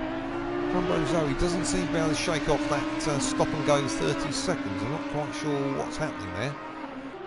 But back up the front, Chicken Paxo has stretched the gap a little bit on the Brownster. I do think these two are very even on pace, but I think the Brownster's just got the edge, whereas Chicken Paxo has got the track position, which is the important thing. It's just who's going to be the first to pull the trigger, and it's the Brownster. So he dives for the pits. So will Chicken Paxo react? Chicken Paxo needs to put in a rapid lap now if he's going to pit in the next lap or two and come out in front of the Brownster. I don't know how long Chicken Paxo can go for. Depends how much fuel he's put in at the start. Has he fueled it based on stopping bang on the hour, or is he going to go as long as possible? I think if he comes in back to back with the Brownster, it will probably be fairly close, shall we say. Whereas he could leave it a few laps. He's running a light car now, but a light car that's on worn tyres. So it just depends how that lap time works out. I think if the Brownster gets in front and doesn't make any mistakes, I think it'll be difficult to overtake. I think, to be honest, whoever out of Chicken Paxo and Brownster's in front who is in front will be difficult to overtake. And Chris V Dub, one of the Porsches, he's just gone for the pits now. He's currently in 6th now, just dropping to 7th, which is bringing Groot up to 6th. But I think Bazik's in front of him, may have to pit again because he was one of the early pitters following an incident. So Brownster's out and on the track. He's retained 2nd place. Just shows how quick these two leaders are. But is Chicken Paxo going to go straight for the pits here? Yes, he is. So let's see. We're going to go blue screen, but we're going to try and see if we can get a quick word with our current leader. Just bear with me. We're all still here. It may be blue screen, but we are all working away. There we go. Hello, Ben. Are you there? Hello, Ben. This all looks a bit exciting as we're watching it. How's it from inside the car?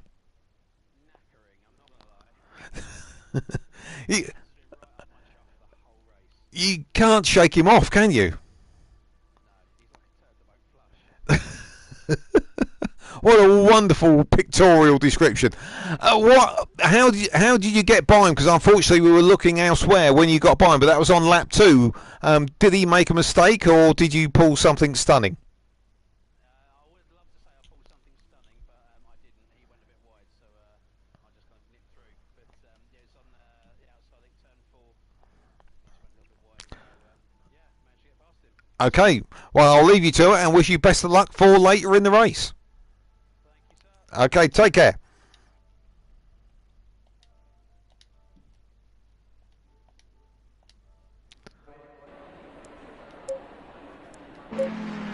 Hello, we're back with you. Fantastic stuff. And that is Chicken Paxo out. And look at that. He has come out in 2nd place. The Brownster must have put in a stunning lap on those fresh tyres because he was he's 8 seconds down the road. How on earth has the Brownster done that? I don't know. We'll have to find out from Ben after the race. But I imagine Chicken Paxo must have been carrying maybe some form of damage which needed repair, because he was obviously in the pits a lot longer than what the Brownster was. So there we go. It's a bit like Formula 1. It's all happened in the pit stops. Now the question, of course, is can Chicken Paxo do anything about the Brownster? Oh, unfortunately, despite my wonderful interview there, we couldn't hear Ben. It sounds like he probably hasn't got his settings quite right. Sorry about that, Tom.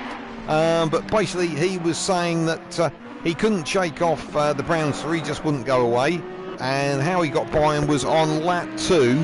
at turn 4, which is that long right-hander, the Brownster went a bit wide and Chicken Paxo dived up the inside, so that's where the overtake came, and then obviously Brownster couldn't get back, but he's done it during the pit stop. So, and in fact, it looks like the Brownster is leaping away from Chicken Paxo, because the gap was 8 seconds, it's now 10.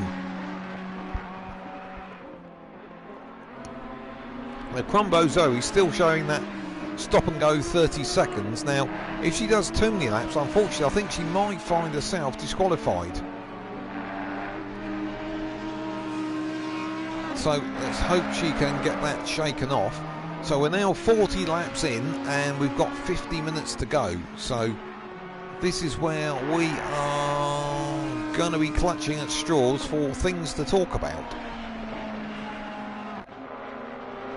Because with Chicken Paxo now round about 10 seconds behind, and at the moment it doesn't look like he's making any major inroads.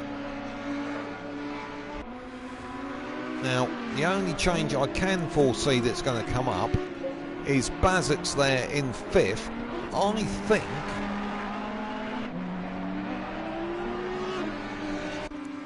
he's probably going to have to pit, even if it's a splash and dash.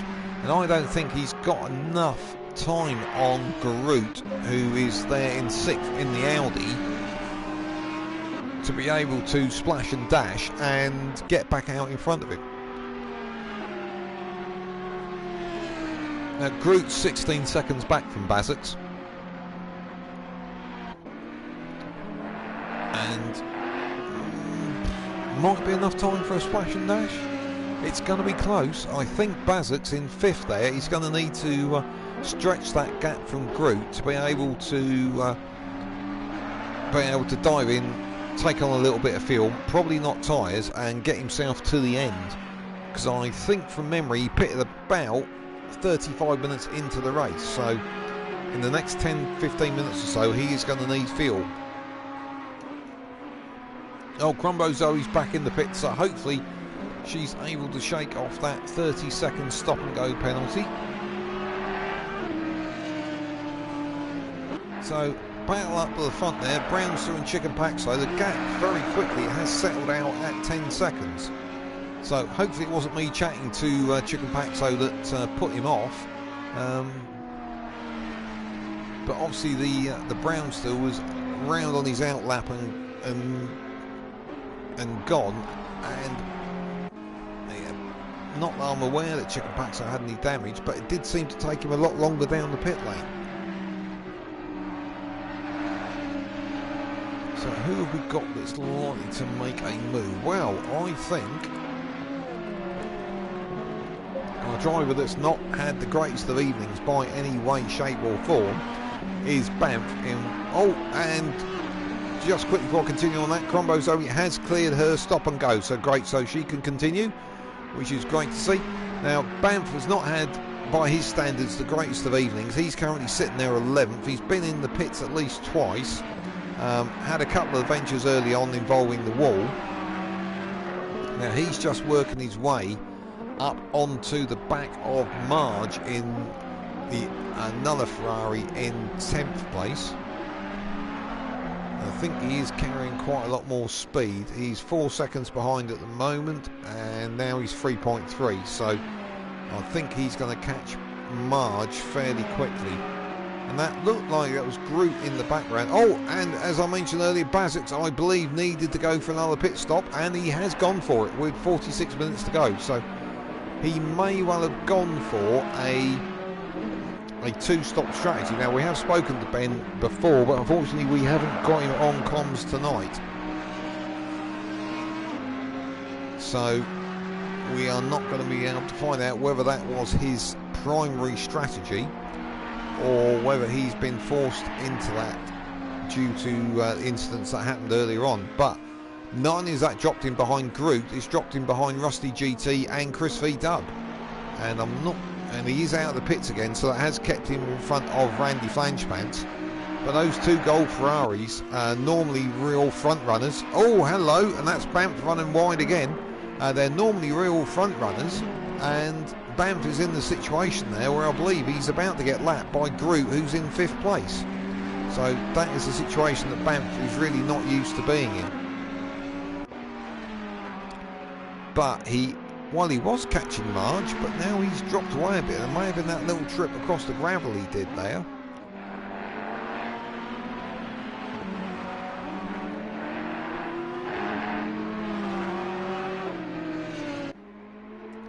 So I'm just trying to keep an eye up the totem pole to see if we've got anything that's likely to develop. Might have a run through the drivers shortly just to remind you what their races have had before.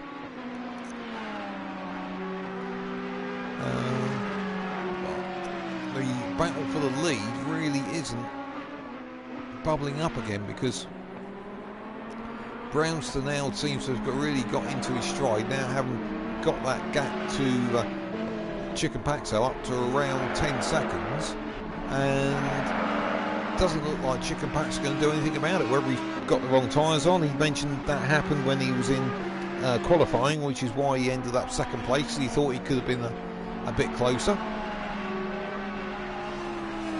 But let's have a run down, or up and down the drivers, while we're just waiting for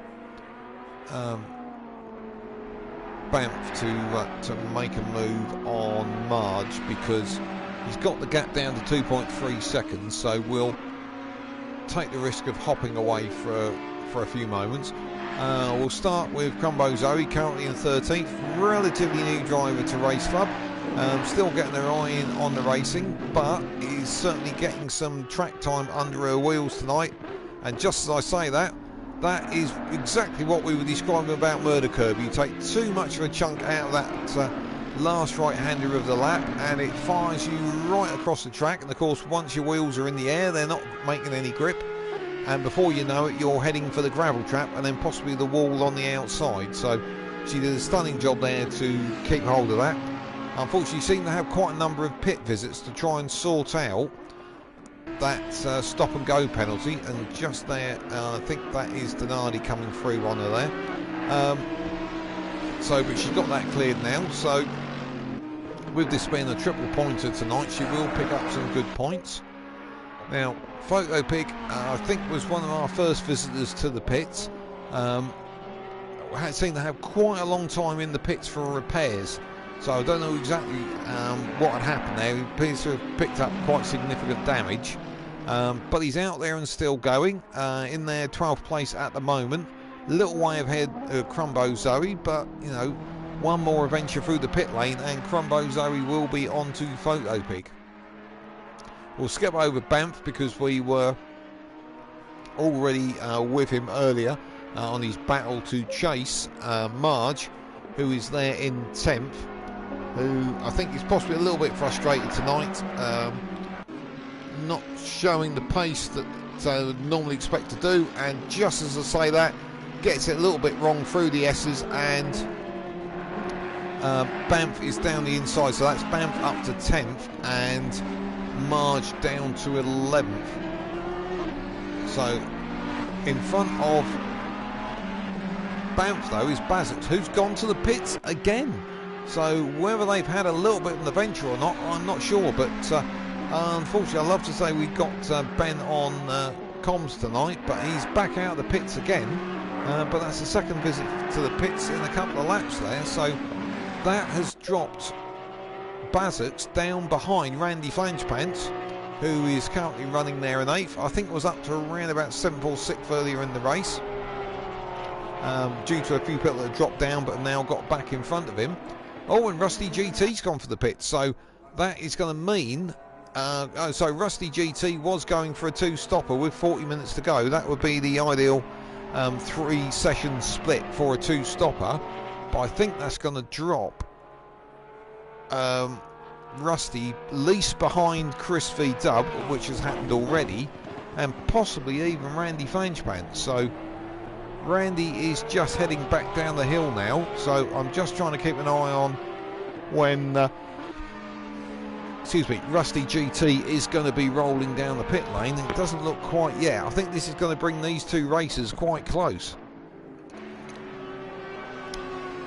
Randy has got just the right-hander and the left-hander to go, and Rusty is still stationary in the pits. So, oh no, Rusty is just starting to roll. So this is a battle that could liven things up, because Rusty is just coming out of the pit lane now, just gone by the speed limiter, and Randy Flangepants is just going across the start-finish line. So there we go, we've got 7th and 8th right together. It's showing an 8-second gap. I think it might be a little bit closer than that. We will see at the first interval.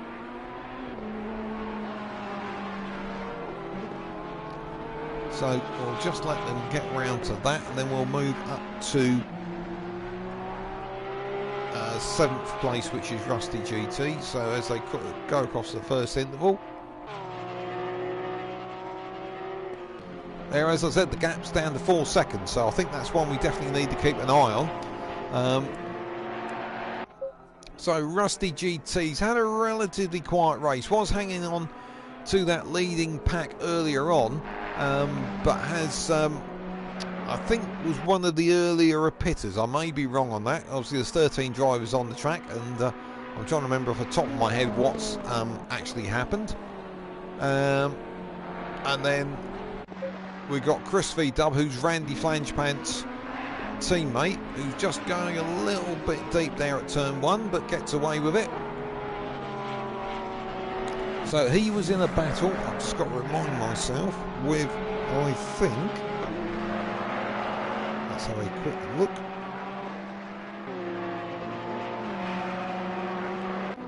He was in a battle in the championship with Rusty GT. So at the moment he's actually in front of Rusty GT. So I think it was the other way round earlier on. So there, no, sorry, I'll take it back. Rusty, it's Chris V Dub's in the battle with Groot. So Chris V Dub 13 seconds behind Groot at the moment. So that battle isn't quite over yet. So this is going to be the battle for, I believe, 7th in the championship. So let's keep an eye on that one. Chris V Dub and Groot, that is going to be quite close. Of course, the other one that's dropped well away, unfortunately, is Bazett, who's down in 9th. So he's going to lose 2nd place in the championship. And I think, no, he won't. He will drop to 3rd in the championship, I believe, because the driver in 4th at the moment is Bamf, and obviously he's having as bad a night. And the Nun, unfortunately, got disconnected earlier on, and he was in 5th. So, who have we got doing something? Well, we have got somebody doing something, because despite the fact the gap was staying static between 1st and 2nd, Chicken Paxo, currently 2nd, has got the gap down from 10 seconds to 7 seconds. So he's starting to reel in the leader. So maybe this isn't quite over yet with just under 37 minutes to go. Chris V Dub there is just coming up, I think, on a lap car.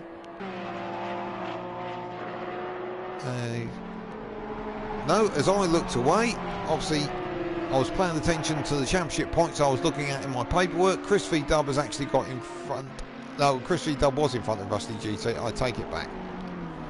Sorry, I was getting all excited because the car in front of him is actually his teammate, who is... okay, that's Chris V Dub, who I think is a lap behind DB Kung, who is 4th. So I've got my act together. Don't shout at me. I've only got limited resources at this end. So, having talked about Chris V Dub, we'll talk about Groot, who's had a relatively quiet race. He is just getting caught by Donardi, who is going to lap him, so he's just pulling over to let him by. But Groot's had a relatively quiet, but very good race. He's running there in 5th at the moment, so I think he's going to be quite happy with that one. Just letting Donardi by, but let's bear in mind this race has been going for an hour and a half, so it's not exactly unexpected that drivers will be getting overtaken. So up to 4th is DB Kung, who was fending off Donardi for some time, did a stunning job of just at this corner here, turn 1, running around the outside as Donati was trying to go down the inside, but then he made a mistake just a few laps later and Donati was through, and that really does seem to have sealed at the moment third place for Donati. Made a mistake earlier on, and unfortunately that's really compromised his chance to battle up the front there. He has worked his way back up. I think he dropped maybe as low as 5th or 6th at one point, but he's battled his way back up onto the podium. But the gap between him and the leaders now is probably about 35 seconds, so he's not going to be able to do anything about the Chicken Paxo Brownster battle. Now, whether Brownster's gone into safe mode because we're nearly 50 laps into this race and just 34 minutes to go, I'm not sure, because he has let the gap to Chicken Paxo drop from about 10 seconds down to 7, but of course he's still got 7 seconds as a buffer. So I say 7, he's now only got a 6.5 second gap. So whether we're getting into this latter part of the race, the track temperature has dropped from 24 down to 20 degrees, so it's getting cooler, so there's less grip out there, so that can be a factor as well.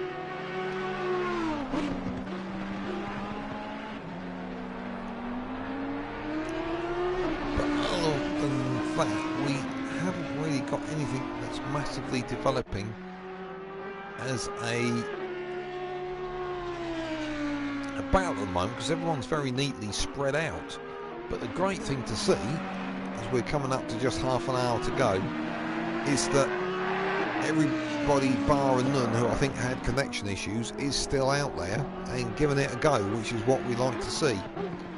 Now, while we got one of the little quieter spots, I just want to put a big shout out to our sponsor, who is Lovely Stickers. They are a company, obviously you can guess by the title, that do stickers and decals. They concentrate on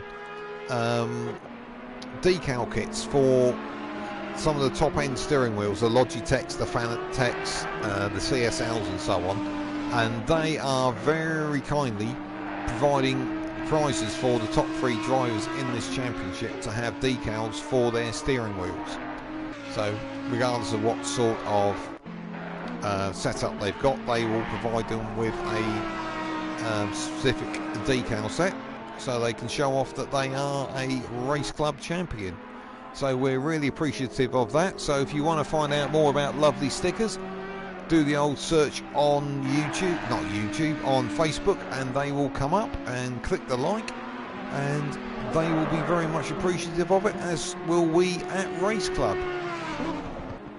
And of course, while we're talking about Race Club, if you want to get involved, this is the end of season 6, so the sharper ones amongst you will guess that coming up will be season 7, and again, we're open to entries on that. As you can see, we've got a fairly full grid. There's a couple of drivers not with us tonight,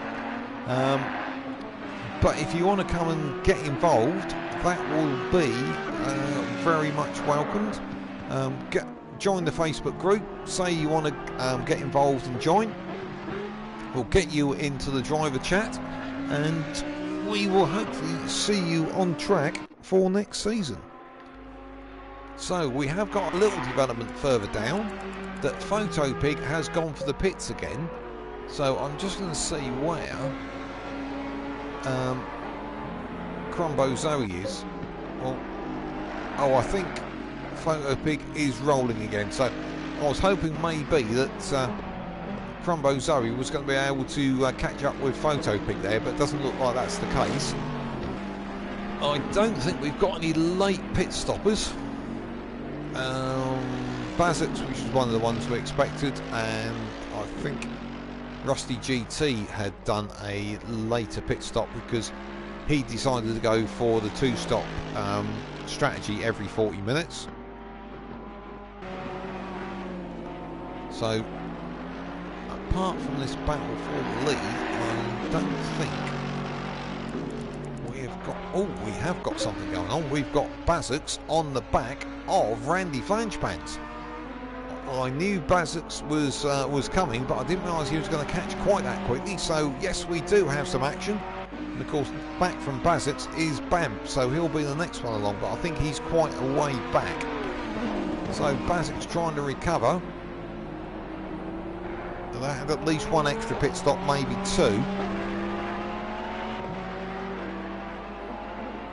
But again, this is showing how well that Randy Flangepants has improved, because he's battling here with Bazux, who won our sort of pre-season mini championship, hence he's carrying the number one on his car, and Randy is doing a fantastic job there of holding him off. This is 4th position, so he's entitled to. But here we go down to the main straight. This is where Bazux will be looking to try and get as close as possible. It looked like Randy went a little bit wide there out of the last corner, and Bazux is right under the rear wing of that Porsche. He pulls out. He's going for the inside line for turn 1. Can he get alongside? He's got, I think, alongside. Can he do anything to break? Oh, a little bit of a touch there. Randy Flangepants went a little bit wide there. I think that was probably a nudge. That was more down to Bazux than Randy Flangepants, I think, because Randy gave him plenty of space on the inside there. But we'll have to see whether that one is brought up in front of the stewards. But the result is that Bazux is through and ahead of Randy Flangepants. He's now got 18 seconds to catch Rusty GT in 7th with 28.5 minutes to go.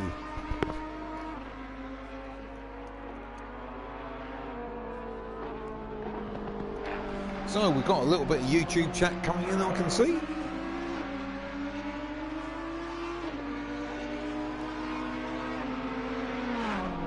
Let's just see what we've got going on.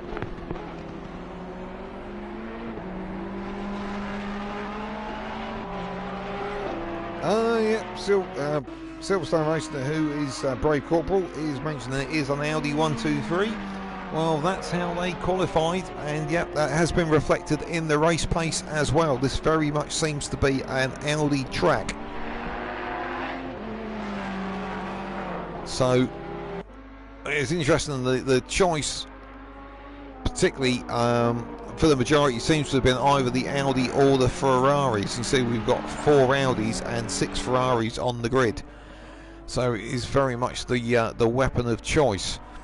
But let's just whiz up to our battle for the lead, because Chicken Paxo has got it down to under 6 seconds, but I do wonder if the Brownster is just taking it a little bit steady. Chicken Paxo using the whole of the track there and a little bit more.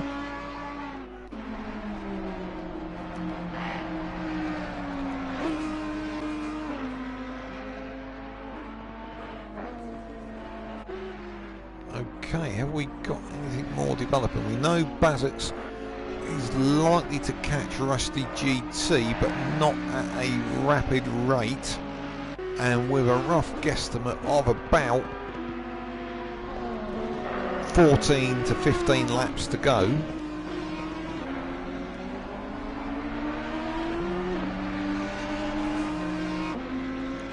I think he's going to be needing to catch at a second a lap.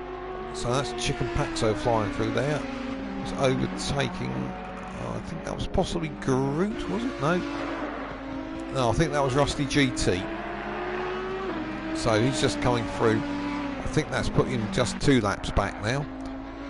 But with these long endurance races, anybody who's watched anything like World Endurance Championships and Le Mans and so on will know that these races are often decided by laps rather than actual seconds between the cars. So Chicken Paxo, he's dropped a little bit back from the Brownster. The gap's gone back over 6 seconds, so maybe the Brownster's just turned the wick up a little bit. But there really is very little to differ these two drivers up the front. And it's, now, we're an hour and 35 minutes into this race, and there's just 6 seconds between them, which is absolutely incredible. So we've got a little bit of chat again coming in on the YouTube. So interestingly, Tom Hacker has spotted something that I haven't. Tom, you should be on the comms here with me. He spotted that Bazix is actually catching Rusty GT at the best part of 2 seconds a lap. So he's going to get Rusty fairly quickly, and I think the next question will be is how far behind Chris V Dub is he, because Rusty's just coming out of the hairpin there. Chris V Dub's a good 40 seconds up the road, I would say, from Rusty GT, so I don't see Bazix getting Chris V Dub as well, but I can see Bazix getting Rusty GT. So the gap's 9 seconds. I thought it was less than that a second ago, or maybe I was missing something.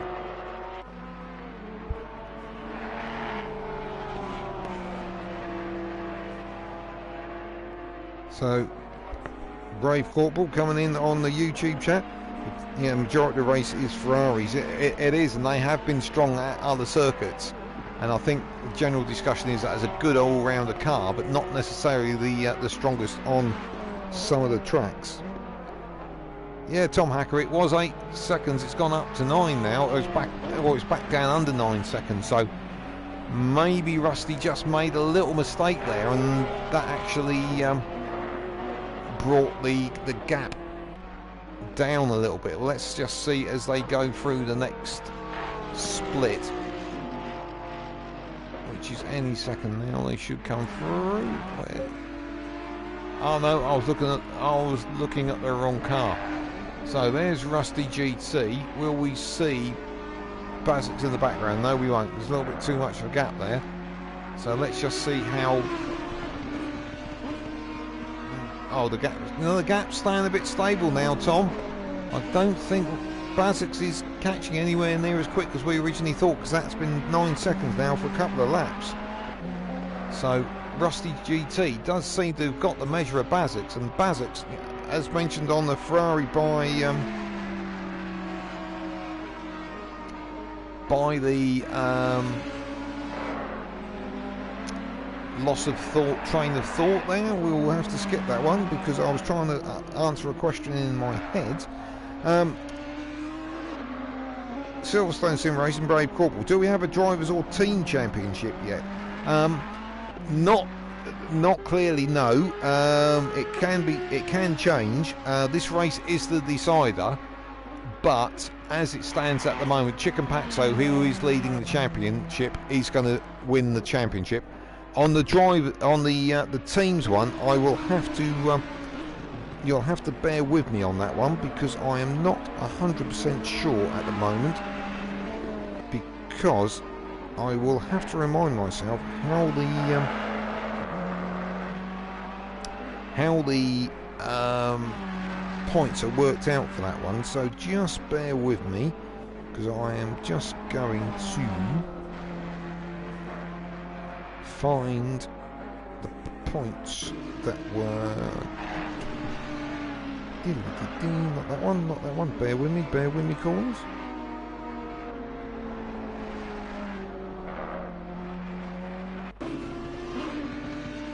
I thought I had the list of team points. Yes, I did. Found it eventually. Okay. Right, okay, we've got two teams at the top effectively. There's Chicken Paxo and Donardi, and the other one's Bazix and Banff. Now, unfortunately, because I haven't got my calculator to hand, please don't tell me there's something dramatic going on the screen that I've missed while I've been looking for that. Let's have a look. Well, interestingly, Bazix again's taken a little bit of time out of Rusty GT. Now, I'd imagine that's more down maybe to Rusty GT making little mistakes than Bazix suddenly finding a massive turn of speed. But I'm going to have to excuse me, running out of voice here. So Bazix and Banff, this is why they're slugging it away, trying to get back up, because they've got 564 points and Chicken Paxo and Donardi have 512.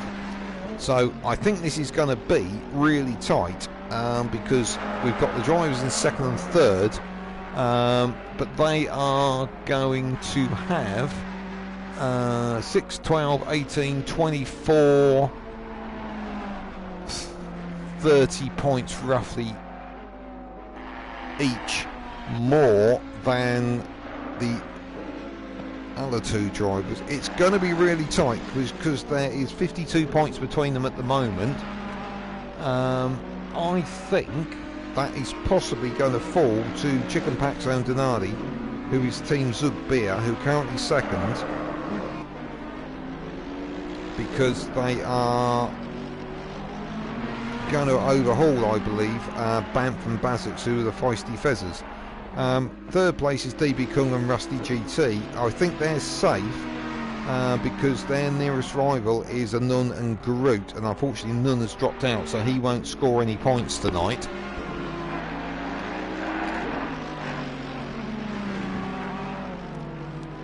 So yeah, and if you're interested, Brave Corporal, you are currently 7th. Now I don't see you're going to get overhauled because interestingly there's only 7 cars or 7 teams in that championship. So I don't think any other spaces are going to change. No, they are actually. I think the Jimmy Specials in 5th, who's Randy Flangepants and Chris V Dub, they are going to overhaul Groot and the Nun, the Pindakas Racing. Please come up with some more sensible names for your teams, lads. It really will help me out. So they will, yes, they will get overhauled. So that was all a bit vague and waffly, but I think basically Donardi and Chicken Paxo have sufficient points over Basix and Banff because of the nightmare even the Basix and Banff have had. Even if Basix gets by Rusty GT, I think unfortunately that has snatched the team championship away from them and given it to Chicken Paxo and Donardi. That must be the longest answer to a question that anyone has ever given, I think, particularly on esports commentary. So I do apologise for that, but hopefully that gives you the general gist of where we're at.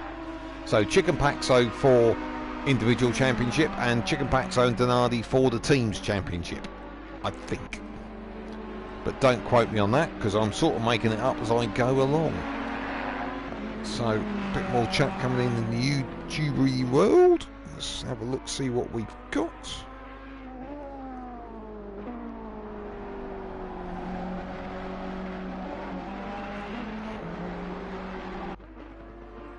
Yes, Silverstone Sim Racing, it was a long answer. Sorry to send you to sleep.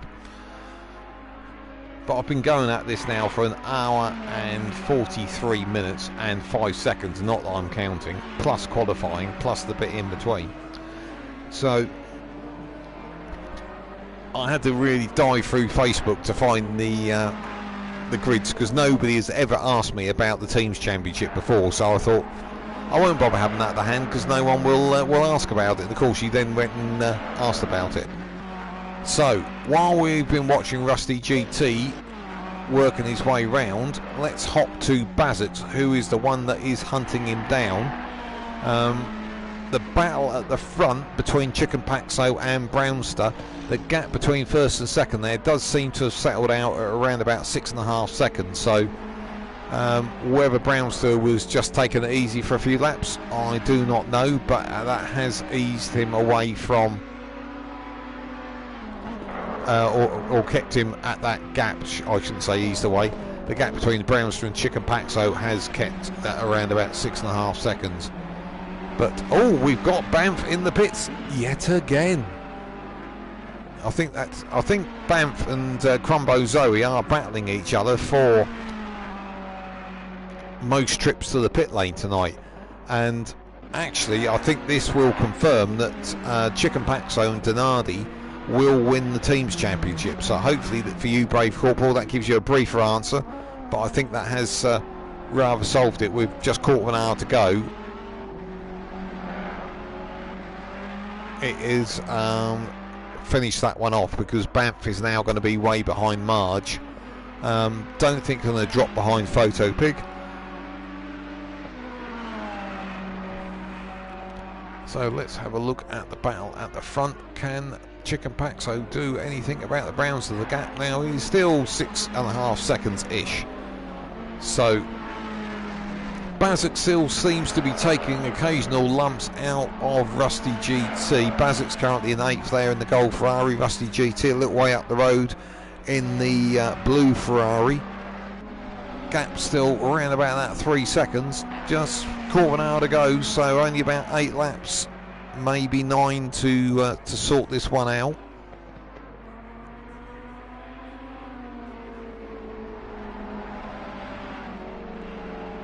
While we are waiting for Bazek to make inroads, let's just have a look at our leader for a little bit once the cameraman catches up. Can't quite see Chicken Paxo in the background there. Brownster has stretched the gap to just about 7 seconds, up from the 6.5 it was a couple of laps ago. You see Bazek has moved within 2.9 seconds of Rusty GT, so that I think is going to be our final flourish for this race, which is going to probably happen within the next 4 or 5 laps, I would guess. But having said that, Chicken Paxo was easing back from Brownster, now the gap's come back down to 6 seconds, which is I think the least it has been. So let's have a look, see if we've got anything happening on the YouTube chat. Not that I can see. Well, we got a few of you out there watching, I can see. Is Bazek's going to get Rusty GT, do we think, before the end of the race? My money is on yes, probably.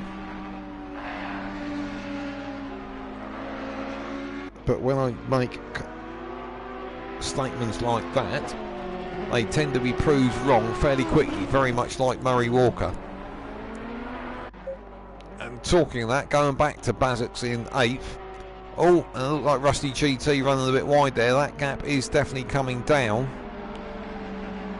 So we'll stick with this battle, because I think this is where it's going to liven up. We've got just 12.5 minutes to go. Oh, who's picked up a... Oh, Chris V. Dub. Oh no, he's picked up a drive-through. So this could play into Bazek's hands, because let's see where Chris V. Dub is. That's a drive-through, so Chris is going down the main straight. Bazek is just coming up to the tight hairpin. So, oh, this could be tight. This could be tight. So Bazek could get Rusty GT just 2 seconds behind him at the moment, but with Chris V. Dub with that drive-through penalty, which I imagine has caused a fair amount of swearing, he's going to come right back into the clutches of that Rusty GT Bazek battle. So from having it all fairly settled, I think we're going to see a little bit of a 3-way battle coming with just 11.5 minutes to go. So you just never know what's going to happen with these endurance races.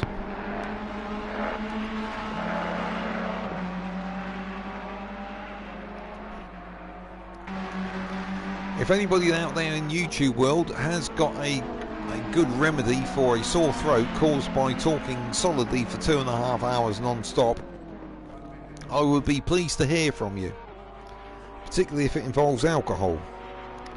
So here we go, Brave Corporal's in. Last lap decider, Bazek has the pace and the lack of Chris with that drive-through penalty. Bazek for P6. Oh well, I think we're going to find out exactly where that's all going to drop out in a minute when Chris V. Dub has had that drive-through. Oh, he's gone for it. Chris is in the pit lane now. So let's hop to him. I can see where the dot is of... Oh no, I don't think this is going to be as big a penalty as we thought, because Rusty GT and Bazek are still up at the hairpin, and Chris is just coming out of the pits now, and he had sufficient space to be able to do that without having a penalty. Well, where are we at? So Chris V Dub exits down to turn 1, and we've got Bazix and Rusty GT are just crossing the start-finish line. So I think Chris V Dub, subject to making any more mistakes, has probably got this one in the bag as we just drop under 10 minutes to go. So Bazix is now just 3/4 of a second behind Rusty GT, with probably just about 6 laps to go, and it looks like it's even less now. It looks like Bazix is right under the rear wing of that Ferrari as they head up towards turn 4. Can Rusty hold him off? It's just 0.2 of a second now with 9.5 minutes to go. Rusty GT's held on for that 7th place for a really long time, but now it looks like Bazix is going to snatch it.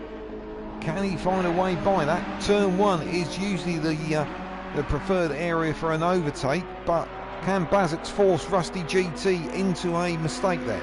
Just remind you, Bazix is in that gold Ferrari. The grey Ferrari with the blue stripe is Rusty GT, and he's currently holding 7th place. So here they go down the hill. Can Bazix do anything here as they come up towards the tight right-hander? It looks like Rusty's placing his car in the middle of the road. Looks like he's gone a little bit deep, and Bazix is up the inside as they head towards Murder Curb corner. Has he got it done? No, Bazix has had to back out of it. They're down to the final left-hander. Now, can Bazix get right under the rear wing of that Ferrari and get by into turn 1? He needs to get a good slipstream. Who's got the better exit onto the main straight? We've just got 8 minutes 20 to go. Chris V Dub is about 13 seconds up the road, so I think he's safe. Bazix pulls out, has a look down the inside. Can't get close enough to do anything. But it looks like Rusty's gone a little bit deep there. He has. But he holds on to that 7th place as they head up to turn 3. So Bazix has got to have another go at it. Probably at the same point next lap. He just needs to get really close into that final corner, and Rusty GT needs to make no mistakes. So I don't think it's going to be a 3-way battle, but I think it is going to possibly be somewhere close to a last lap decider. It's all stable up the front. The Browns still leads with 64 laps in the bag, and Chicken Paxo is still at steady 6.5 seconds behind. Bazix running a bit wide there, running across the curb, trying to make his way up and past Rusty GT, but just doesn't seem to be able to do it at the moment. So Rusty GT hanging on to that 7th place at the moment. So they hurtle down the hill again towards the tight right-hander. Just 0.3 of a second between them. You can see the gap on the screen. It is absolutely nothing. So this is where Bazix really needs to set up for a good run into the last corner, but gets it horribly wrong and runs wide at Murder Curb hairpin. He's got to do it all over again, and he's only got 6.5 minutes to do it, which is probably about 4 laps. So the gap from being 0.2 of a second has stretched out to 1.6 seconds.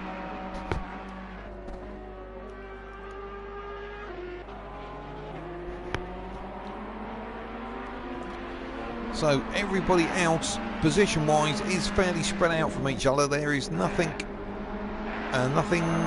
really in the way of people overtaking each other. There's a few lap cars dealing with each other, but there is nobody else that is as close as these two. So we will stick with this for now.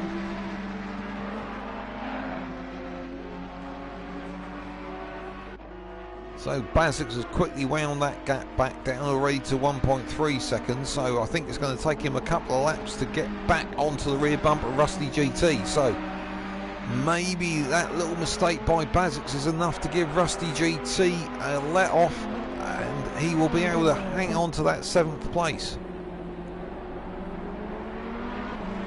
So looking up the chart, Denardi and DB Kung there in fairly steady 3rd and 4th places. Groot there still driving, I think, absolutely spectacularly there in 5th place. Has done a real steady race, no mistakes, has had good pace from the off, and really deserves that 5th place.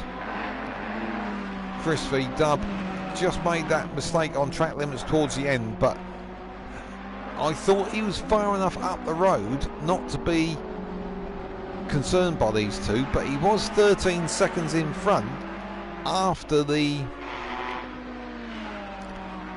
drive-through penalty. He's now only 10 seconds, so that gap is coming down, but so is the number of laps we've got to run. So Basic has got the gap back down under a second.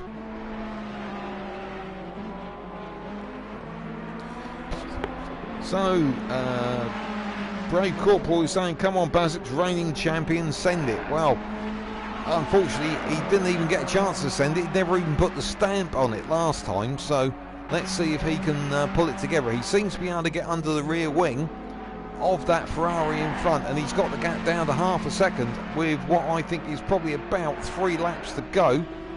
Let's see where our leader is at the moment. I'm loath to move away from this one. So the leader is there at the moment. Oh, cameraman's gone to sleep.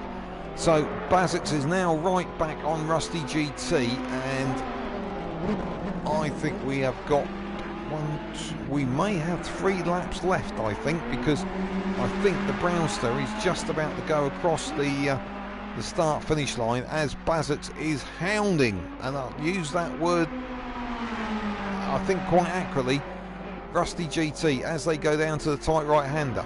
So Brownster, I think, oh hello, and Basics has got the inside for Murder Curb hairpin, and I think he's far enough alongside this time. They're trying to go side by side, and Basic spins out. He tried to hang on to the inside there, and Rusty GT managed to keep it together across the gravel. I think that was very much a racing incident, but Rusty GT did come off the better of those two.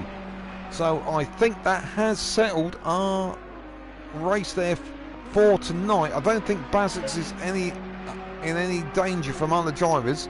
I think he's just been actually lapped there by Donardi, but now he's way too far back for him to be able to really take that battle back to Basics. But that was good wheel-to-wheel stuff there, but just really wasn't quite enough space around Murder Curb hairpin for them to be able to run side by side there, and they just touched. So, but they're still as they were before the incident, so no real harm done.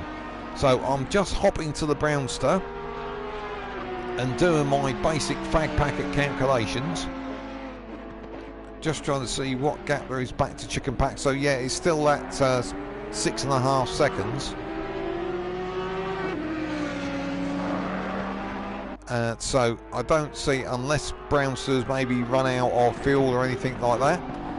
He's flashing merrily away there at Randy Flangepants because he wants to come through, because he is the leader of the race, and he wants to keep going because he doesn't want to get caught by Chicken Paxo. So with it's going to be another 2 laps, I think, because I think Brownster's going to cross the finishing line with something around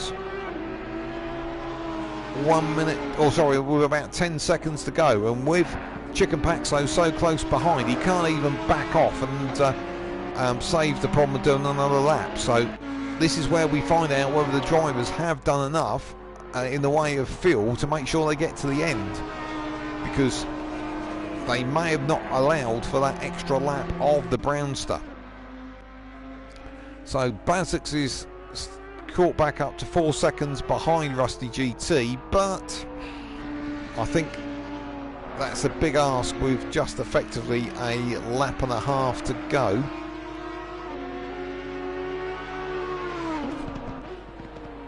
So it looks like the leaders have lapped everybody up to 4th, so that top 4 of Brownster, Chicken Paxo, Donardi and DB Kung have lapped the entire field, and we knew these guys had good pace at the front. We would expected Banff and Basics to be similar, but unfortunately their races basically fell apart at the same time. Within half a lap of each other, they were off the track and into the wall or the gravel. So I think that rather spoilt their pit stop strategy. So as Brownster comes round the last corner, we have 13, 12, 11, 10. Leaders on final lap Yeah, now. there we go. Brownster's just going to have to do one more. So Bazix has caught Rusty GT a little bit more. He's only 3.3 behind. But I can't see him doing anything about it unless doing anything about that 7th place of Rusty GT unless Rusty GT makes a mistake. So Brownster, he started on pole, made that mistake on lap 2, which allowed Chicken Paxo through. Wasn't able to get back. He was really close behind, right up to the pit stop. He pitted first, came out, and was somehow 9-10 seconds ahead of Chicken Paxo when Chicken Paxo pitted a lap later. So I'll be interested to find out what that was down to. Unfortunately, we don't seem to be able to hear Ben on the chat, so I won't go to him afterwards. But it was very much a case of Brownster certainly had something in the pocket when it came to the strategy, and has been unassailable since. Chicken Paxo has tried to wind him in. He got the gap down to about 6 seconds, but Brownster has been almost insurmountable. And here he comes up to complete his 70th and final lap. Just one more corner to go. Absolutely fantastic drive there from the Brownster. I think for both races he's entered, they've both been endurance, and he's won them both. The leader has And finished there the we race. go, fantastic stuff. And in the background there we have Chicken Paxo, took the fight to Brownster, but just wasn't quite able to keep pace with the two leaders there. He did have that mistake early on, which did cost him time, but he recovered from that well, and he's heading towards the line there in 3rd place. I think we've got Chris V Dub actually just coming in 6th place to the line. He's through now, and then we've got Randy Flangebrand has gone to the pits. So Donardi is imminent. Donardi comes across the line there. He's in 3rd place. DB Kung, he's going to be next to the line. Photo Pig. Oh, Photo Pig had a little bit of an incident down the main straight there after the crossing the finish line. Crumbo Zoe there, I think maybe just doing a few burnouts there at turn 1, which is fairly traditional. We'll pop up to DB Kung because he's just working his way down towards the finish. I'm just trying to see who's coming through. I think that is Banff coming through behind him. It is. So we've just got 3 drivers to get to the finish now. So that's DB Kung coming through in 4th. Did take the fight there to Donardi, but unfortunately had that mistake, and Donardi got in front, but very solid 4th place there. And then we've got Banff coming through in 11th, who's had all sorts of adventures, as we know. And that is it. That is season 6 completed, sponsored by our great friends Lovely Stickers. That is it. The race is run. I believe our champion is Chicken Paxo, and Chicken Paxo and Donardi are our team winners. If we get that wrong, we will add something to the comments to correct it, but I believe that is the case at the moment. So I hope you've enjoyed this. We've had a fantastic time here. If you want to join in the racing for season 7, look up on Facebook Race Club UK. You've got a great group. You can join there. They'll get you in the drivers chat. You can find out more about the series and what we've got coming up. So it'll be great to see you in there, and you can see yourself on the stream, and we can have a fantastic time with you in season 7. So thank you very much all for watching. Thank you for all those who have joined in, particularly on the chat, to help support me on that side of it. It's always really appreciated. And just have one quick final look. Oh, Tom Hacker says, oh, great comms, thank you very much. Says he's kept him entertained at work. He's only got 7.5 hours till he finishes. Well, when you need to go to sleep, listen to that answer I gave brave corporal, because that obviously nearly sent him to sleep and the rest of my viewers. So really appreciate you listening in, guys. Big thumbs up from me, and hopefully we will see you along next season. Take care and stay safe.